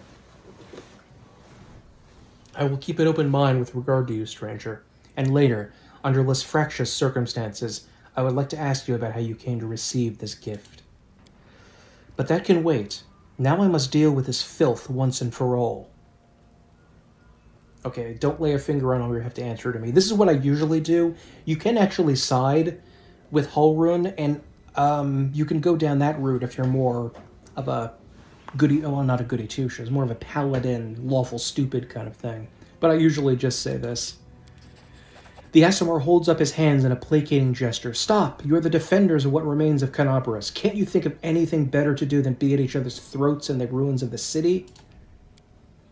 You're a fool, Halrun. You're a zealot and a murderer, but you're a fool first and foremost. I told you that the wardstone was weakened. You wouldn't listen. I warned you that the city was going to be attacked. You shooed me away. The truth is that my young adepts were trying to save the wardstone, and you stopped them. Of course, those truly responsible for this tragedy are the demons, but you have done nothing to prevent it. And now you would still rather kill an innocent person and perish yourself than admit that you were wrong, as always. With a wave of his hand, the Aasimar vanishes. An Aasimar is it's the heavenly counterpart to a tiefling, a half-mortal, half-celestial, or part celestial. I think he's angry. Noise. He fled, the heretic. He's no doubt expecting me to rush off in pursuit, but that won't work on me.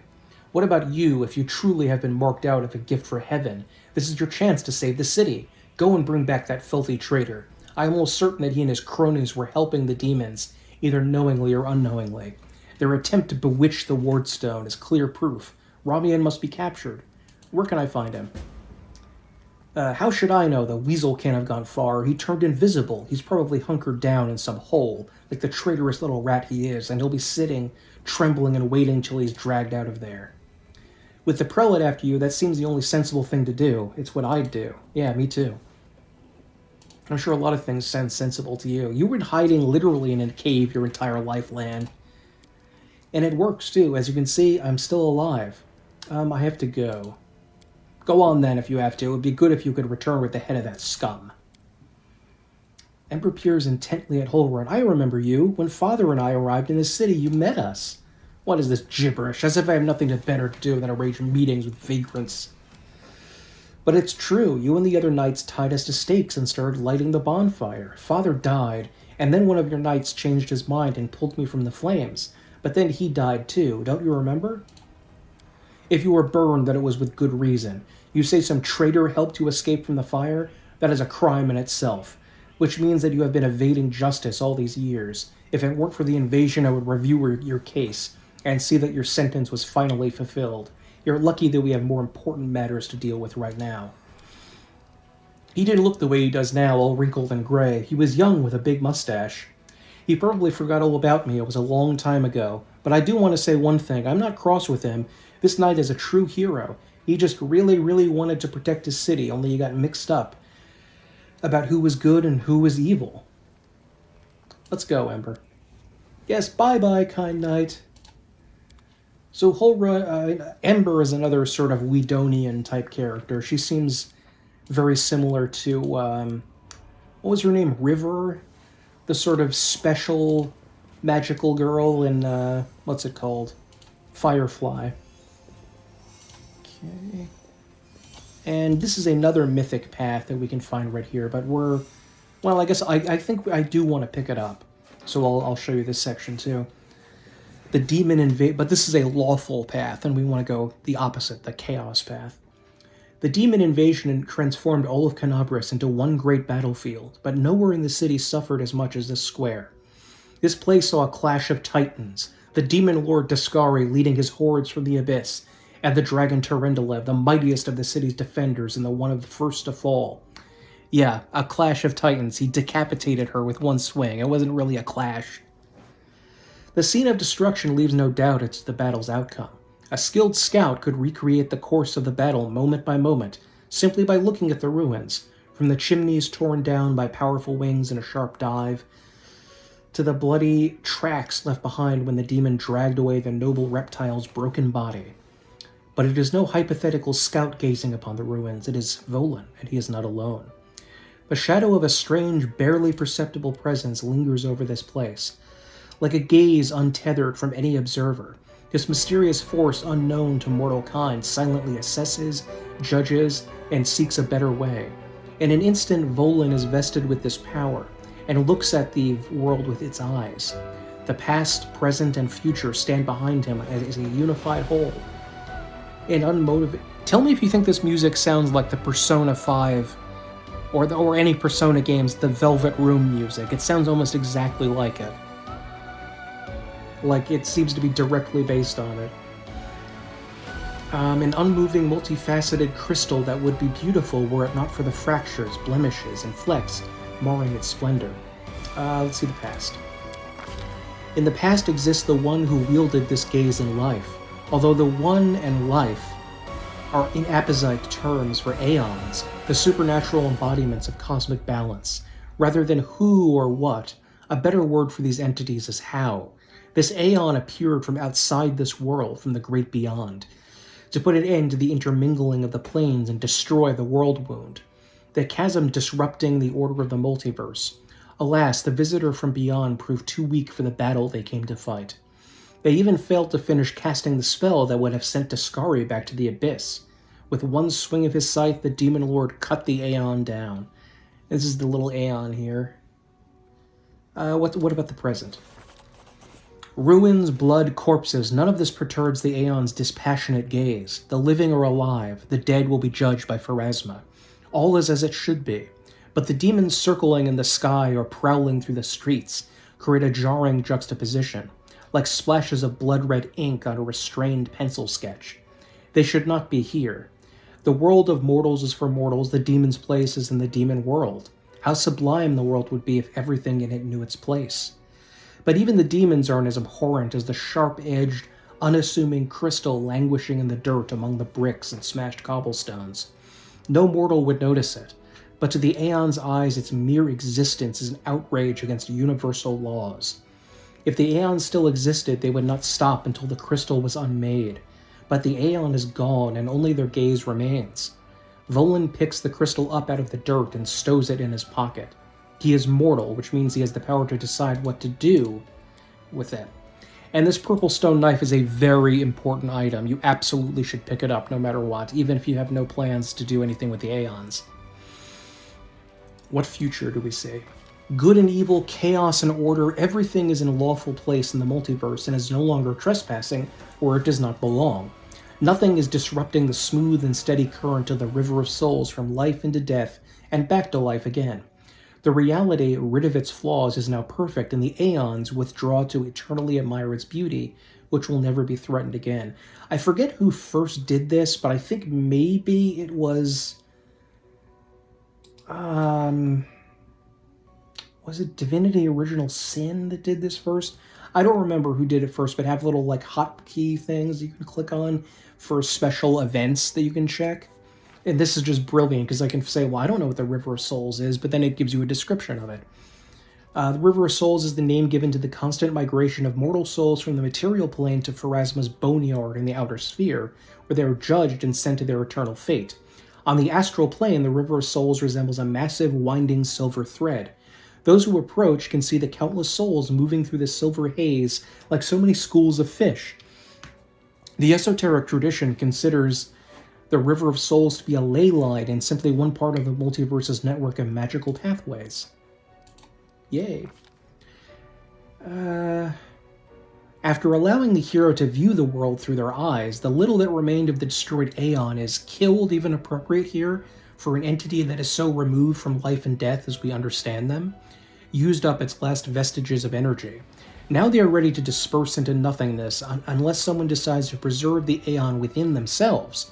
Will the hero take on this power so that he may again look at the world through another's eyes, or we allow it to vanish? And we're going to allow it to vanish. Volan is not the kind of person who relies on any eyes but his own. The final traces of the Aeon's existence fade away, sending one last look of farewell at him, that piercing, unyielding gaze full of understanding of something significant, even as it takes that understanding with it into oblivion. And that is one of the mythic paths that you can go along, and the Aeon is a universal symbol of order and lawfulness throughout the universe. So obviously as a rogue, we don't want to have anything to do with that.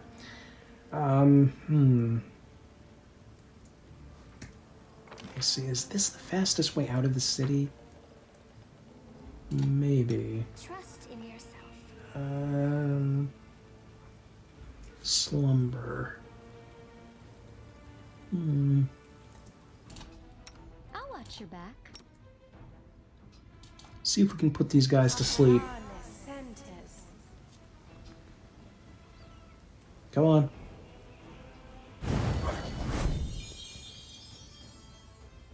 Yay, and nobody fell asleep. Perfect. I don't know if we're allowed to do sleep from... Oh, look at all these guys, like, immune to sleep, will saving throw. No, I guess we could. It just screwed up. Let's see, mage armor. I think I have some more, yeah, I do have one more of these that I can use.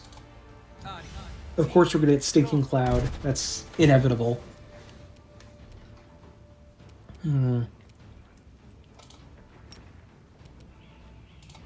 protection from evil for you.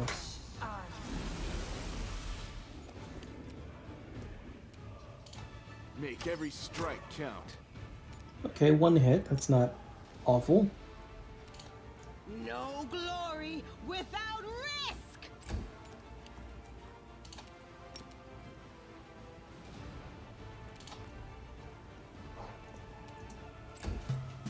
Oh god, there's 2... Okay, it looks like 2 dretches. That's not horrible. Cover me, all right?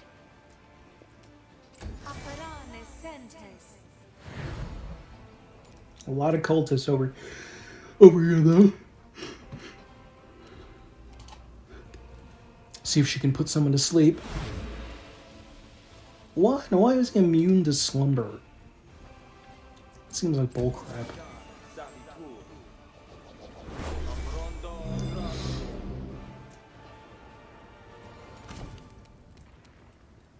Okay, at least we can try Evil Eye.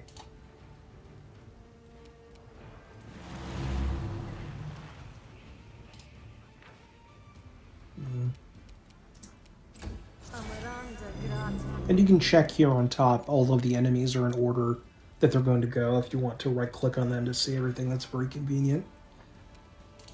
You've crossed the wrong mongrel. This guy's probably going to poop cloud. Yep. There it is.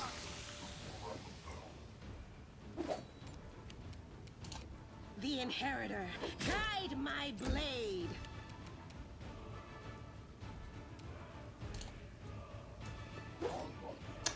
Really? Critically missed, man? Come on. I don't know if there's any penalty for critically missing. Except, like, is it different from just a miss, or does it do something else? I don't even remember. Stab you or zap you? Why not both? Really? My goodness, what level is this guy? Is it the level 1 and you missed? Oof.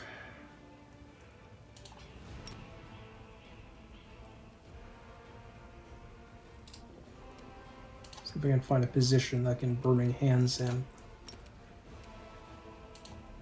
See if I can get both of these guys. Oh, that's right. Fire doesn't work on demons. Whoops. That was stupid.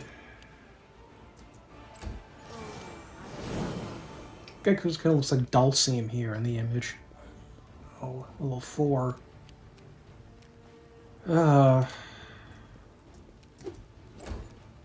Missed his attack of opportunity, at least.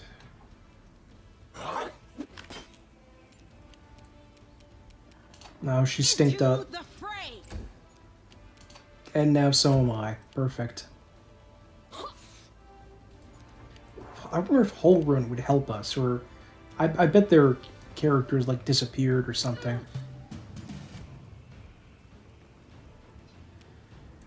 Perfect. They're also, stanked up, and 2 of their own guys are stanked up. Try to stay away from there. Let's see. Cure wounds. Inflict wounds. Prayer, maybe? Can you use prayer? Yeah. Well, she has... I think she can use it because of... Yeah, use magic device and it failed.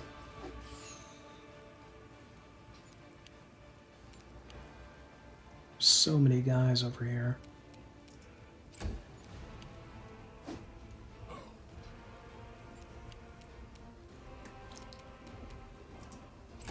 Wonderful.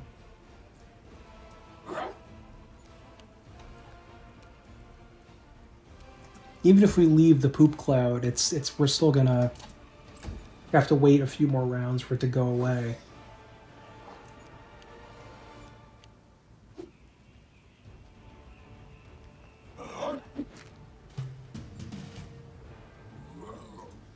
Oof. At least they missed a lot of their attacks, too. That's something, at least.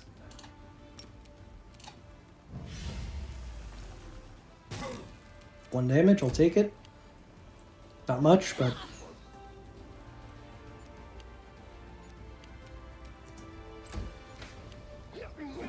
Ouch.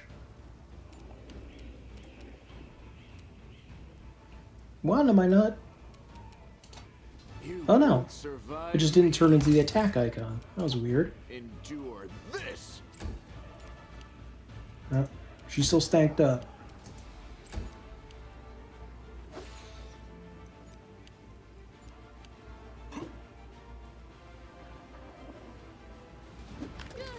Wow. Make kind of a nasty crunch noise, too.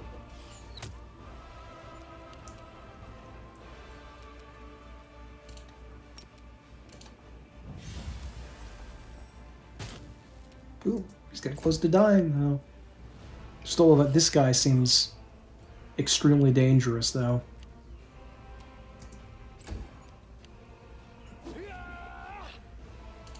Make every strike count.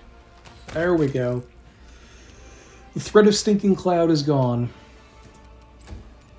Although its effects still linger. I wonder if he still counts as flanked if my guys are nauseated. I would assume so, but... Them for me. Ooh, there we go. 8 damage.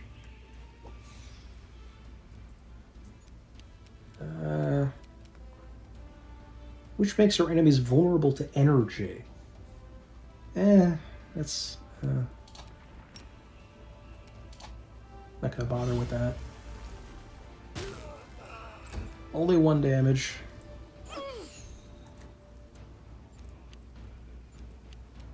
I mean, this is early game D&D type fighting, where everyone is missing.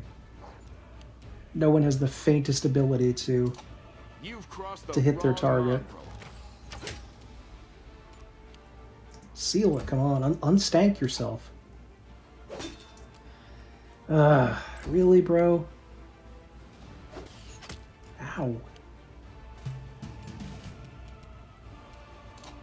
Time to share your treasures. Nice. Doing some good damage to this guy, though, at least. Even though he has a ton of health. Alright, use your cross... Well, what is this? Oh, this is point-blank shot. I didn't know she had that. Use your crossbow, I guess. Wow.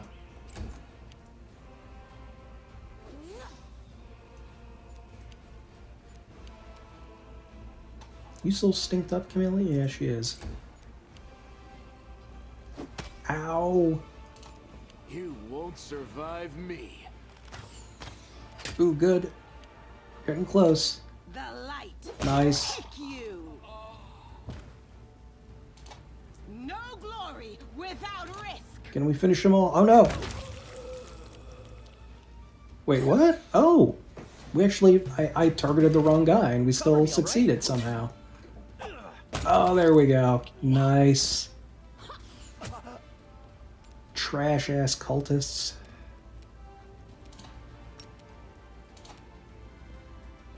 If they get a lucky shot in, though, on me or Camilla and kill them, that would be very bad at this point. Ow. I'll cut you wide open. Wow. 1 damage. Critical miss. There we go. Might just want to glug a potion or two.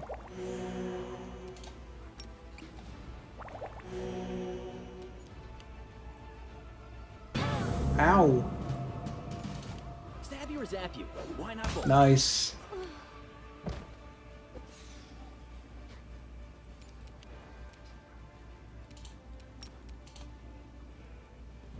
Oh no, I should have gone for this guy.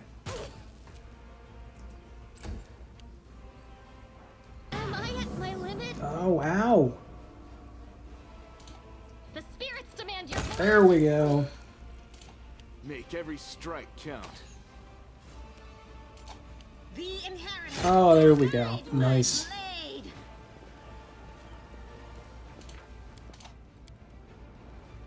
Very good. Open your heart to me. Using a lot of these potions, and I don't know if I should be.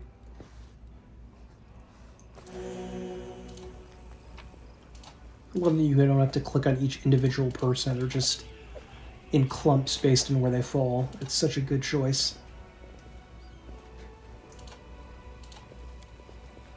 It's hard to believe that this place recently held a bustling and festive market. Okay, this is where they dragged off the dragon's head, I think. Or maybe her body. Which has consequences later, by the way. Thank the gods, I found someone who wasn't fleeing in a panic. Are you crusaders? Mercenaries? I am a servant of Count Dayron, Kale Nevis Arende. That's another person we're going to have to recruit. My lord's mansion is under attack by demons. The master himself and all his guests are trapped inside, and the house guards are nowhere to be found.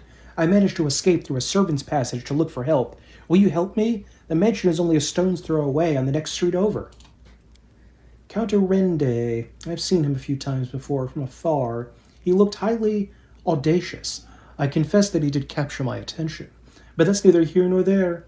We should help him. The gratitude of a rich and influential man can only benefit us. Failed a knowledge roll check. Okay, I'll help. It's not far at all. You're better off entering from the next street over, through the passage I used to get out. Help, I'm begging you. I hate to think what the Count will do if I don't bring back help. Okay, I think right up here should be the Desnins. The person that Hallrun was arguing with before is a cleric of Desna, who is one of my favorite deities. She is the goddess of dreams. And I was thinking, how would the Inquisitor... Oh, wait a minute. Hear me, take heed. The hordes of the Abyss march on Canabras. The wardstone is their target. They must not be allowed to capture it. The consequences will be disastrous. Okay, Hallrun is invisible around here somewhere. There he is. Always be ready for the worst. Aye. And the goddess of dreams, what kind of inquisitor would you have for the goddess of dreams? And then, of course, it hit on me, my favorite TV show, Twin Peaks, Dale Cooper. He could be an inquisitor of the goddess of dreams. And so, what if you had if I had a Desnin inquisitor, and I could call him Dale Cooper? That would be amazing. So you found me. I have nowhere else to run. I am at your mercy. Kill me if you wish. But I ask you, hear me out first. Okay? Why are you and Hallrun feuding? Oh, I'm not feuding with him. I sincerely wish only the best for the man. In an ideal world, he'd be far away from the front lines, enjoying a peaceful retirement. But even if that isn't possible, I've always tried to keep him, help him fulfill the mission he has taken upon himself, and to which he has proved fatally ill-suited, protecting Canabras against the demons. Unfortunately, he is convinced that the followers of Desna are heretics and saboteurs. He refused to listen to me, and it was only the knightly orders that deterred him from including us in his witch hunt. Now there is clearly no one left to stand in his way. He is finally free to get rid of us once and for all. Because we have a polytheistic society in pretty much D&D and Pathfinder, it's really interesting to see how the followers of two different religions interact with one another. As it would be different from a standard monotheistic world where you would attempt to just deny the existence of another god or say that they're worshipping demons or something. Is there a chance you can resolve your conflict? I don't know. Hallrun's faith is truly formidable, not only his faith in Iomade, but in his own infallibility. In other words, he's as hard-headed as a rock troll. But even so, Desna teaches us never to lose hope. Talk to him. Try to explain that we are fighting on the same side. If he attacks you, disarm him, bind his hands, but I beg you, if at all possible, please do not kill him. Did you really? Why haven't you left this place for somewhere safer? Because people might need help, and they will come to the temple in search of a priest. I will not hide away in a hole, saving my own neck, while Canabras is full of people suffering in the wake of the demon's attack. Did you really know about the demon attack before it happened? I did. We have a secret ally in the enemy's ranks. No one knows who this brave soul is, but she has been feeding us information about the demon's plans. That's important that the priest of Desna knows who it is. That gives you a hint about who it is. These dispatches have come to us by the most reliable channel bestowed upon us by the great dreamer herself. They have come to us in dreams. Perlit Hallrun brushed them off as meaningless reveries. And while I admit that it isn't always easy to distinguish our allies' messages from ordinary dreams, but even ordinary dreams are gifts from Desna, and are always worthy of attention. The prelate, and all the crusade leaders for that matter, should have put less store in reason and more in intuition, inspiration, and spontaneity. What's more, not long before the attack in the city, a blind elf who calls himself the storyteller arrived in Canabras. This wanderer wasn't merely a collector of legends, but a scholar of the unknown, According to him, the wardstone in our city, the first and most important in the chain of wardstones, weakened since long ago, was teetering on the brink of corruption. It seems that the Red Morning Massacre and other demon attacks, even the ones we fended off, did not leave us unscathed. Unfortunately, the prelate did not wish to listen to the storyteller either. We're lucky he wasn't burnt at the stake as a heretic. We had such vital information on our hands, information that could save the city, but no one cared to listen all the way to the catastrophic end. I think the Red Morning Massacre was perpetrated by Minigo as well, who we met earlier. Tell me about the strange rituals that were going to be performed in the wardstone. When my attempts to open Holren's eyes ended in failure, a few of my young adepts resolved to take matters into their own hands. They did not consult me before doing so, but I have never demanded iron discipline from my priests. Army commanders may have subordinates, but I have pupils and fellow worshippers. I can only inspire them, I cannot command them, and it seems they were inspired all on their own. In other words, you get to preach whatever you want, and you don't have to take any responsibility for your flock. You've really got to make... That is such a bullshit line from Land. This is why people don't like him. Dumbass mongrel. For pity's sake, how could I be responsible for the actions of others? These are not children we're discussing here. They're grown adults endowed with their own free will, praise the goddess. Of course, we all help one another. But in the final reckoning, each of us decides how we will act, and each must answer for those choices. They had no ill intent. They only wished to access the wardstone in secret and try to cleanse it. But to Hultgren, this became perform a suspect ritual after hearing even more suspect voices in their dreams. The children wanted to save their city. Saved our city. But the inquisitors detained them and almost killed them. I had to intervene. I used my authority and my power as a cleric to give them a chance to flee. If they hadn't got away, they were destined for a cell in the prelate's dungeons, and quite likely, death. Now, the suspicious part of me wants to say that not all dreams have benign origins. What if those dreams were sent by demons? In a different time and place, someone perhaps could have become the victim of false dreams sent by monsters. But here, in the war with the Abyss, the goddess is keeping a close eye on her most faithful followers. I have no doubt that if a demon tried to intrude upon the dreams of any of us, Desna's punishment would have been swift. Well, I have to go now. Wait! 3 of my adepts are hiding somewhere in the ruins of the city, the ones the Inquisitors wrongly accused of treason. I beg you, find them and protect them against the demons and vigilantes like Hulren. They will not rest until they find him. If there is anything else you can do to save Canabras, please do it. Whoa, what? Why are we teleporting back here? Okay. Oh. Stranger, wait, you spared Ramian despite what that mad Inquisitor told you. Oh, hang on, I forgot to remove the spell. I hope Hulren's dogs are lurking nearby. A pale youth materializes before you. His face looks haggard from lack of sleep, but he is clearly pleased to be speaking to someone. Where are your fellow worshippers and how many of them are there? Fortunately or unfortunately, I don't know where they are. We split up to confuse the Inquisitors who were chasing us. Do you need help? Desna teaches us to trust in last-ditch chances. That's another reason I like Desna. None of this planning stuff that the nerds do. Just go in and get it done, you know? Listen, my friends are called Aranka and Thal. Thal the wildflower. Aranka is an amazing sinner and a truly beautiful girl. She has plenty of friends and fans. She's probably blended into a crowd somewhere. Wallflower is a mage, but I don't think he'll risk using magic. It will only bring the Inquisitors down on him. He'll be harder to find. You'd best find Aranka first. She might know where Wallflower is. Please find them and protect them against the demons and the Inquisitors. I will await news in the goddess's temple. I hope our mysterious helper will send us a new message that will reveal what is to come from the demons. Okay? May Desna be with you. Alright, come on, guys. Can we... Maybe, I don't know if we can go rest in their temple yet. I think we go in their temple later, but I don't know about right now. Okay, ooh, wait a minute. Is magic? Might be able to get some half-decent scratch for them. Okay, now I really want to go to the Blackwing Library. In fact, I think I will go there first, before going to get,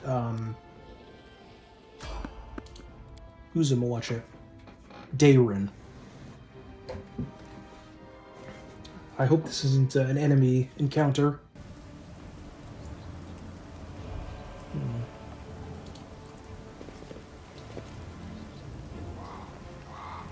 Yep, I think it is Nenio.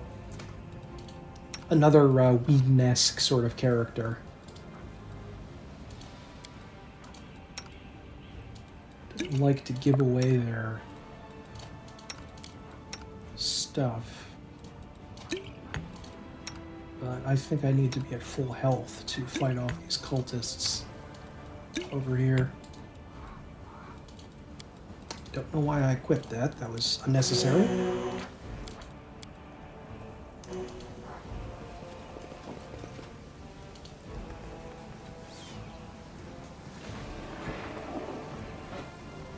Wearing a robe? Check. Baphomet symbol around the neck? Check. Crazy eyes? Check. Note to self. Bring a mirror next time to be able to adjust the optimal level of eye craziness. Everything is ready for the experiment. An audience. Problematic, but not critical. You there, boy. Stay out of this. It is counterproductive to stand in the way of scientific progress. Well, who are you? What are you doing here? Serious Whedon-esque vibes from this. This sounds like some dumbass Marvel character. Although, oddly enough, as irritating as Nenio is, she may have the most interesting backstory of all of the companions. I won't expand on that, though. Greetings, boys and girls.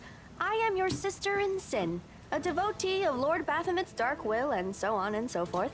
She looks like one of us, but Does she? talks kinda weird. Who's there with you? Who?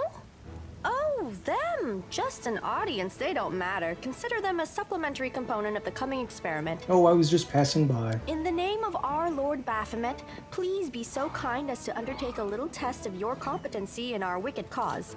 Let's start with something simple. So here's my first question. What is Lord Baphomet's favorite weapon? It's a glaive. We will not answer to you.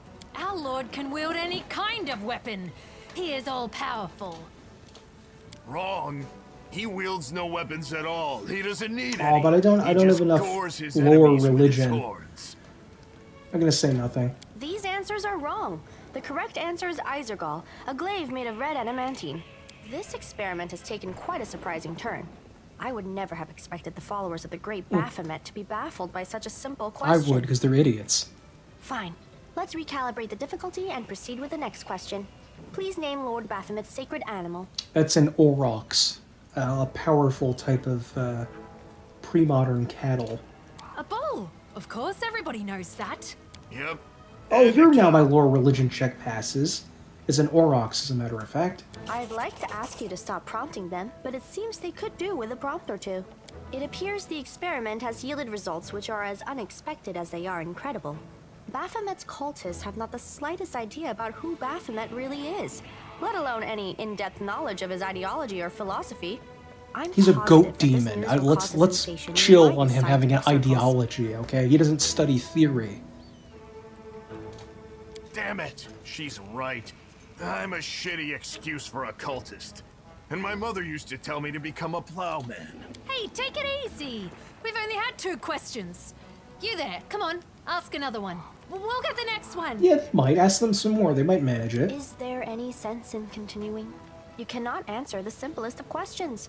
I am ashamed of all of you, as cultists and as individuals. Please, ask again. I can answer. I'm sure I can. How do you spell Baphomet's name? B-A-F-A... Oh, screw it. To hell with Baphomet. I thought it was gonna be fun, but instead there are all these questions. I'm done here. I'm going back to my home village, back to my mother. Hey, wait! You there! How dare you stir up discord in our ranks? Grab her and tie her up, and her entire entourage too! The experiment is complete. Unable to deal with the questions, the cultists decide to deal with the examiner instead. A typical reaction for a person who has never been burdened with any intelligence. Now you're gonna start hitting each other, aren't you? Please, proceed. I won't interrupt. Let me draw the first blood. I hope you do help us, though, Nenio. Rick. Distract them from me. Get him. Oh, I can't get over here. Ooh, 17. That's pretty good. You've crossed the wrong mongrel. There's a barbarian over here, though. Yeah. Is this one again? Oh, her raven. Okay. See if we can put him to sleep. Yeah, I guess we can. Nice. You are today's sacrifice! Get him.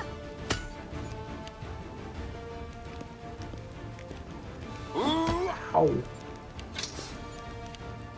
Oh, he has a two-handed sword, too? Okay. Into the fray! Time to share your treasure. Nice. Sneak attack. Bam. You won't survive me.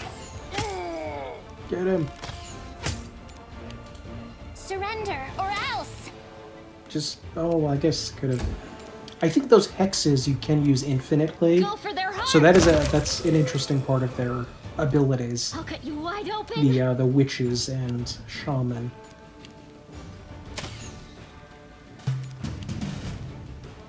Okay. Can you? No, you cannot. The light take you! Cover me, all right?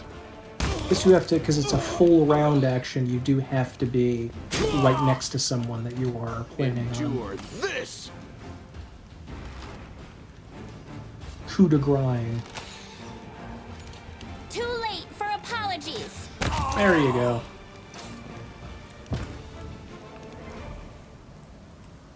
There's the absence of an answer is an answer too. Okay, thank you. Go away, please.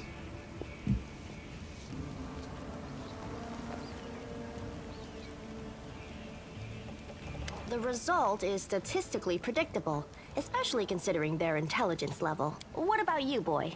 Are you ready to answer some questions for the good of science? Let's proceed with the experiment. My first question is simple.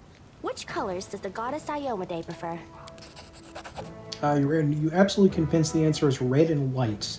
Okay. This answer is correct. It is comforting to meet at least one educated person in the melting pot of ignorance that is Canabras today. Let's proceed. Did Aradin take part in any crusade before he died? No, he died before the First Crusade. Your answer is correct. Aradin's death dates to 4606, and that is precisely the year when the World Wound was opened. The First Crusade started back in 4622.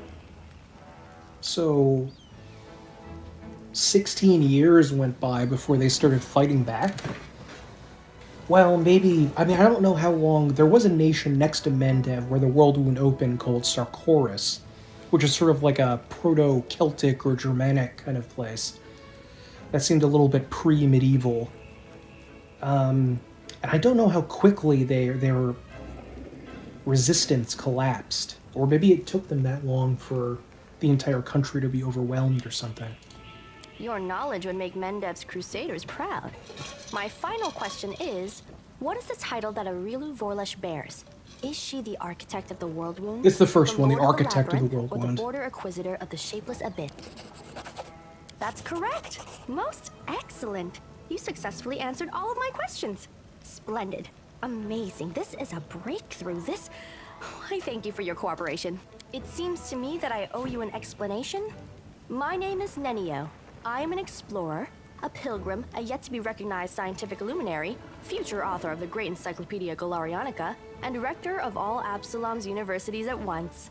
Future Really? rector, I should say. Oh. I also know several spells. Shall we join forces? Do you wish to become my follower? To accompany me on my expeditions to the World Wound? Yeah, sure. To assist me in my experiments? To run errands for me? Perhaps Yeah, truth okay. be told, I have no money to pay you. But you will be I aiding. agree. Excellent. You're hired. To think that I finally found someone to accompany me. 27 Crusaders before you said no. Not one of them saw the undeniable appeal of my offer. Your first assignment is to take me to a safe place. I have to admit that today's experiment has left me quite tired. Yeah, I'll just leave her here. She'll just show up back at the tavern for later. Okay. Oh no, there was something here. There we go. I may need to, if things work out oddly, I may need to, like, reload so I don't end up, like, half dead. Well, I may need to reload, actually, if I can't, if the attack on the defender's heart happens and too much time has passed. That can be a big issue. Ooh, just an item. I do want to enter the library. This is necessary. I think this is necessary for the trickster path that I want to go on. I found something. Hey there, guys. I hope I got here in time. A stocky knight with a head of messy black hair stands before you. His armor is spattered with blood. He greets you with a deep, booming voice. Ha! Crusaders! Excellent! I am Captain Caleb Sazamol, and these are my men. I am about to burn these vile backstabbers and heretics here. These pathetic imitators of the traitor Arilu who tricked their way into the ranks of the Crusaders. The demons still have been... Oh, right. The knight nods. Oh, maybe it's like every time this comes up, it's like another box is ticked to getting closer towards the defender's heart attack happening. The knight nods at a heap of several severely beaten people and a strange elf whose appearance seems jarring for some unknown reason. Sazamol bellows threats at his prisoners, who seem to be in a state of deep shock and utter terror. Okay.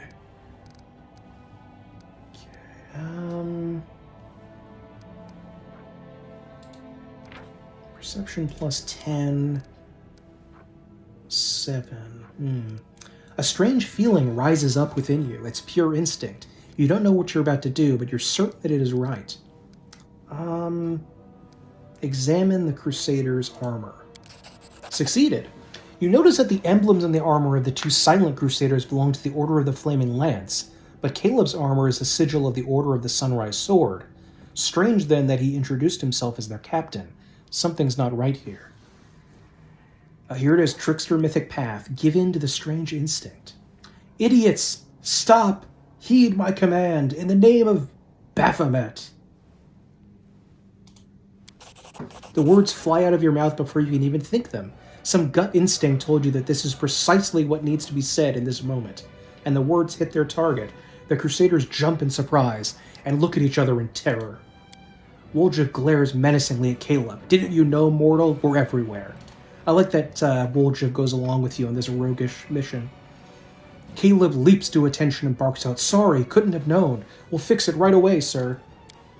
An inexplicable feeling of rightness flows through you. You enjoy seeing the look of oafish terror on the faces of the Crusader and his lackeys, when you rebuke them for their fecklessness. Stop wasting valuable fuel. If you like burning books, go rig the Grey Garrison Library. Our enemies might try to sneak in there. Step to it. You can actually do this Trickster Path part, and it really helps you out later on in this act, even if you don't plan on going Trickster. Let's just sort of play around with some of the things first. There's plenty more where that came from, sir. I'll do everything you've ordered, and just as soon as those Crusaders arrive, they'll be dead meat. I'll go make sure that we get all together. Make it another 2 barrels of alchemist fire from the Grey Garrison storeroom. Things are going to burn right up in there. Nice. Okay. What do we have here? Let these guys out. Praise Iomedae, we're saved! A blind elf stands before you. He looks extremely strange. His face wears its years heavily, which is unusual for members of his race. Thinning gray hair, a ragged beard, sightless milky eyes, pale papery skin covered in age spots, a spine curved by the passage of time. This is not how elves typically age. The youth that graces the faces of elves even on their deathbed has totally abandoned this decrepit specimen. That is an elf with a beard, I guess the worst can be found even among the best. Attacking beards. Attacking beards. You see, another reason Camellia is evil. The old elf holds out his hand in your direction in the perennial gesture of the blind, greeting you with an unexpectedly strong and calm voice. Hello, I am Storyteller, and I wish to thank you, my rescuers. That is you, if I am not mistaken. Storyteller, that's the first time I've ever heard a venerable old-timer like that having a street name. Sometimes a person can lose their name, but Mama and Papa are gone. Friends are gone, and there's nobody to ask what it was. So instead of their name, a person can pick any word that is good. Everybody has to have a name, or do they? I don't know. Who are you? I prefer people to call me Storyteller. It very accurately describes the sphere of my occupations and interests. In most of the places I have been, I am known by that name. When I was little, my mother and father used to tell me stories, but I have no one to tell me stories now. Sometimes Grandma does in my dreams, but I always forget them in the morning. Can you tell me a story? I forget who her grandma is, but that's actually the patron goddess that she is involved with worshiping. So, or not worshiping because she's mentally disturbed, so she doesn't know that she's in communion with this goddess, but I'm not sure which one it is, but I think it might be Hecate, the goddess of witchcraft. For you, I may have a story to tell, but perhaps it is you who has a story for me. I have other things to do. I'll help you later. Just wait here while I loot the place. I think they might automatically take us back to the Defender's Heart. Maybe. This bookcase is full of text describing demons and methods of fighting them. Regrettably, all this knowledge wasn't enough to save Canabras from the spawn of the Abyss. And when that little ding comes up, all that means is that we're able to find something, that we found a secret someplace. And there is a secret behind this wall here. Yeah, there we go.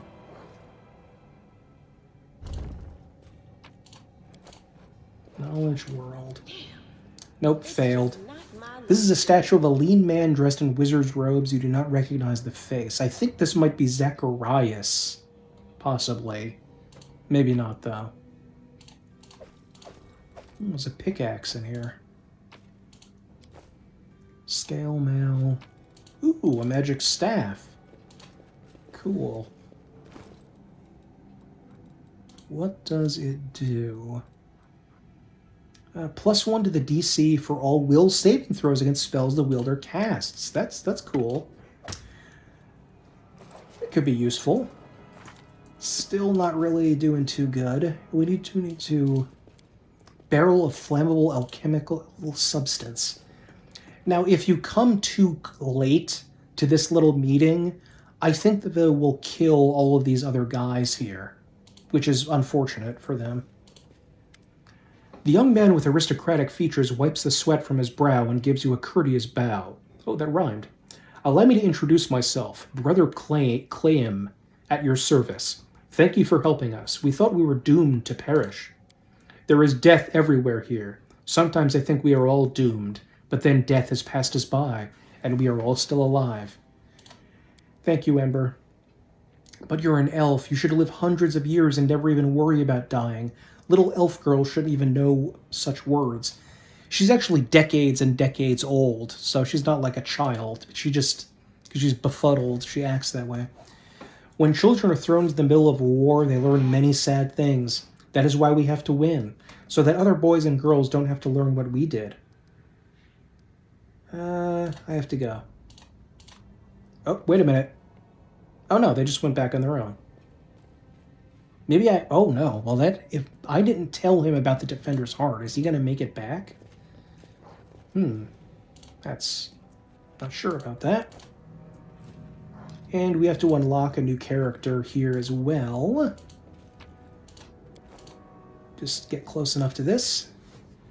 This is one of the DLC characters. He is a man named Ulbrig, who is from Sarkoris, and he can transform into a griffin. And that's a type of... He actually becomes a very, very powerful fighter, like maybe even overpowered. You know, if you're struggling early on. In the name of Iomade, what was that? I know, that's a little wild to me, too. Guino pollen, notes from my travels in northern Avistan. It's always good to look at the info to everything, even if you don't want to actually sit and read it through, just in case you will, because you'll gain new information that you can use in dialogue. See, I got 2 new things that I learned. There's still more junk. There we go. Okay, storyteller. Let's go to the Defender's Heart. Yeah. Maybe I shouldn't bring him back, because I want to, like... Yeah, whatever. I'll just bring him back. It's fine. Probably. Okay, so we're able to visit the library. Oh, there's the storyteller. Ooh, and we got some experience. Nice. The blind elf looks better than he did in your last encounter. His clothes are clean and his pale face has some color. Did they wash his clothes when he got here? Is that you, my savior? I recognized your footsteps. Determined footsteps, befitting a determined person. Allow me to thank you again for saving me. Please accept this humble gift as a token of my appreciation. Storyteller's Ring. Irabeth has explained why you were looking for me. I warned the authorities of Canabras that the local wardstone had been desecrated. They waved off my warning and paid for their inaction. I have examined many wardstones, but only in the one guarded Canabras did I sense a flaw. A spot of corruption inside, a vulnerability the demons will surely use. They were able to spread the blight inside the wardstone, corrupt it and make it their weapon. It frightens me to think what will happen. The wardstone must be destroyed. Do you wield some special magic power, some instinct? Yes, to a certain extent, but it is more of a gift. I can see the past, stories that have happened. I touch an object and shreds of its owner's memories are revealed to my mind. Their emotions, passions, and tragedies. I see visions like I am them, and their stories happen to me. This is my power. I've been roaming the world gathering such stories for many thousands of years. One day, I will gather them all. What blight is in the wardstone? I'm afraid I don't have the answer. To understand the nature of this blight, we need to understand how the wardstone was created, and it is hidden from me. I can only guess. Have you heard of the Red Morning Massacre? A dreadful morning remembered with fear even by those not yet born at the time. A demoness called Minigo invaded the city with a crowd of her followers, and started to do what demons do best, kill and desecrate. They say they covered the wardstone with pieces of dead bodies, splashed it with blood from top to bottom. Could such an abomination darken the radiance of the gift of Iomade herself? The locals think this is impossible, but who knows? It was not the last attack. Many demon leaders brought their unholy forces here, even the terrifying Balor Karamzada. Their attacks were rebuffed, but they still reached their target. I think this is when the seed of corruption was planted in the stone. It wouldn't have grown on its own, but Discari himself has now come to take advantage of this weakness, to open the abscess that has been festering for years, unnoticed by the people of Canabras. And when the demon lord struck the blow, the weakened stone gave in. Now it's in demon hands, and nothing is stopping them from spreading the blight throughout the entire stone, and from it, the other stones along the whole perimeter of the world wound. So the fortresses, the ward stones are effectively fortresses ringing all of the territory of Mendev next to the world wound with access to the abyss, will be destroyed. Not only letting the demons cross into their territory, but obliterating the cities that they're in, essentially. Who are you? I am just a storyteller, just an old elf, and a bit more. I am old even for an elf. I've seen many things and have been to many places. Not so long ago, I witnessed the making of a young kingdom in the Stolen Lands, led by a remarkable and promising individual. Is that, I think that might be a reference to Kingmaker. My advice on the complicated matter of conquering those lands proved useful to that leader. This is not uncommon for me. Some seek my advice or services, and I don't refuse. This is how I acquired my reputation as an old vagrant who's never hurt anyone. Stayed out of other squabbles, but sometimes gave good advice. I had a few friends in Neurosian who vouched for my integrity. This is why my humble request to be allowed to see the wardstones was granted. I visited all of them, but only found cause for alarm in Canabras. Didn't he just tell me that? Why do you travel the wardstones? Yeah, he basically told us that. Okay. In that case, you must make every possible effort to destroy the corruption. Unfortunately, I don't know where to get an instrument powerful enough to banish it from the wardstone.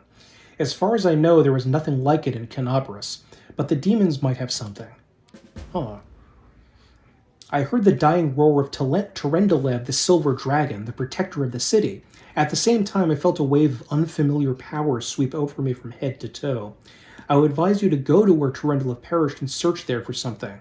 I'm sorry I can't be more specific, but intuition and a strange sense of rightness tell me to point you there. We already have that. It's the purple knife. Even from here, I can feel strange energies emanating from this object. If you don't mind, I will examine it, using my method. I will try to see the past of its owner, their emotions and shreds of their memories. Maybe it'll help us better understand what we are dealing with. The storyteller touches the knife, his fingers clamping around the hilt with a hungry, masterful grip. His face contorts into an evil grimace, his voice disgustingly raspy. Hunger. My many legs bring me into the lair to my mother's feasting hall. Her swollen body, overfilled with food, is so huge that I have to look at it with all of my eyes at once. On top is her scrawny little head with a long beak that is always yearning for more food. You feel feverish, and your chest, where the mysterious wound is concealed, feels hot. Your mind is flooded with a wave of visions that repeat the words of the old elf. Mother greets me with a placid screech, stupid, greedy wretch, whose only achievement is my birth, a creeping, wingless creature. It's your fault I have no wings, a symbol of greatness, a birthright I should have received from my mighty father. Mother points me to a crowd of whimpering subjects, suggesting I fortify myself with their pathetic flesh. Not today. I summon my spawn and they fly to me, enveloping me in a teeming cloud. Like dark buzzing wings, they unfold behind my back and lift me up. Mother has always been stronger, but she did not expect this. I dive on her and rip her limp, bloated body with my claws. Ichor splatters. The bone spurs on my heels sink into her flesh. I clench her pitiful tiny head and tear it off along with the shreds of meat. Victory! I am the strongest. I am the son of my winged father. Appalling. Stories like that are the most difficult ones to keep with me. So that was Descari's vision of killing his mother. I forget who his mother and father are, though. Did this knife belong to a demon? The storyteller opens his mouth to answer, but a sudden spasm crosses his face. A new vision, a much stronger one, engulfs the old elf. The malevolent undertones vanish from his voice as it grows more determined and tired. Even looking at the wardstone is difficult. Despite the corruption nesting in it, it still has an aura of strength. Your fingers clench the stone hilt so tight it hurts. A little spot on the flawless surface of the wardstone draws your attention. It looks like a butterfly, corruption in the guise of something utterly harmless, but it will grow. You swing and stab the butterfly with a knife as hard as you can. Your fingers cramp painfully. A howl invades your ears. Light, white light everywhere. The stone knife falls from the old elf's hand out of the breath. He drops to his knees. He is trembling, the terror on his face so unlike his usual dignified manner. What was that? That was not the past. That was something that is yet to happen, or rather might happen. One of the roads to the future and one of the possible futures. This item will help you cleanse the wardstone or destroy it.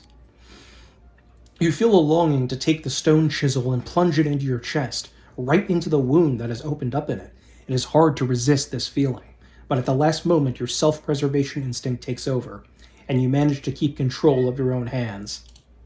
Hey guys, I didn't realize how long this video was going to be, so I'm going to have to cut it here somewhat abruptly. Please tell me what you think of Pathfinder Wrath of the Righteous, and whether you would like to see more of this. I'm going to be uploading the follow-up video to this pretty darn soon, so make sure to check that out.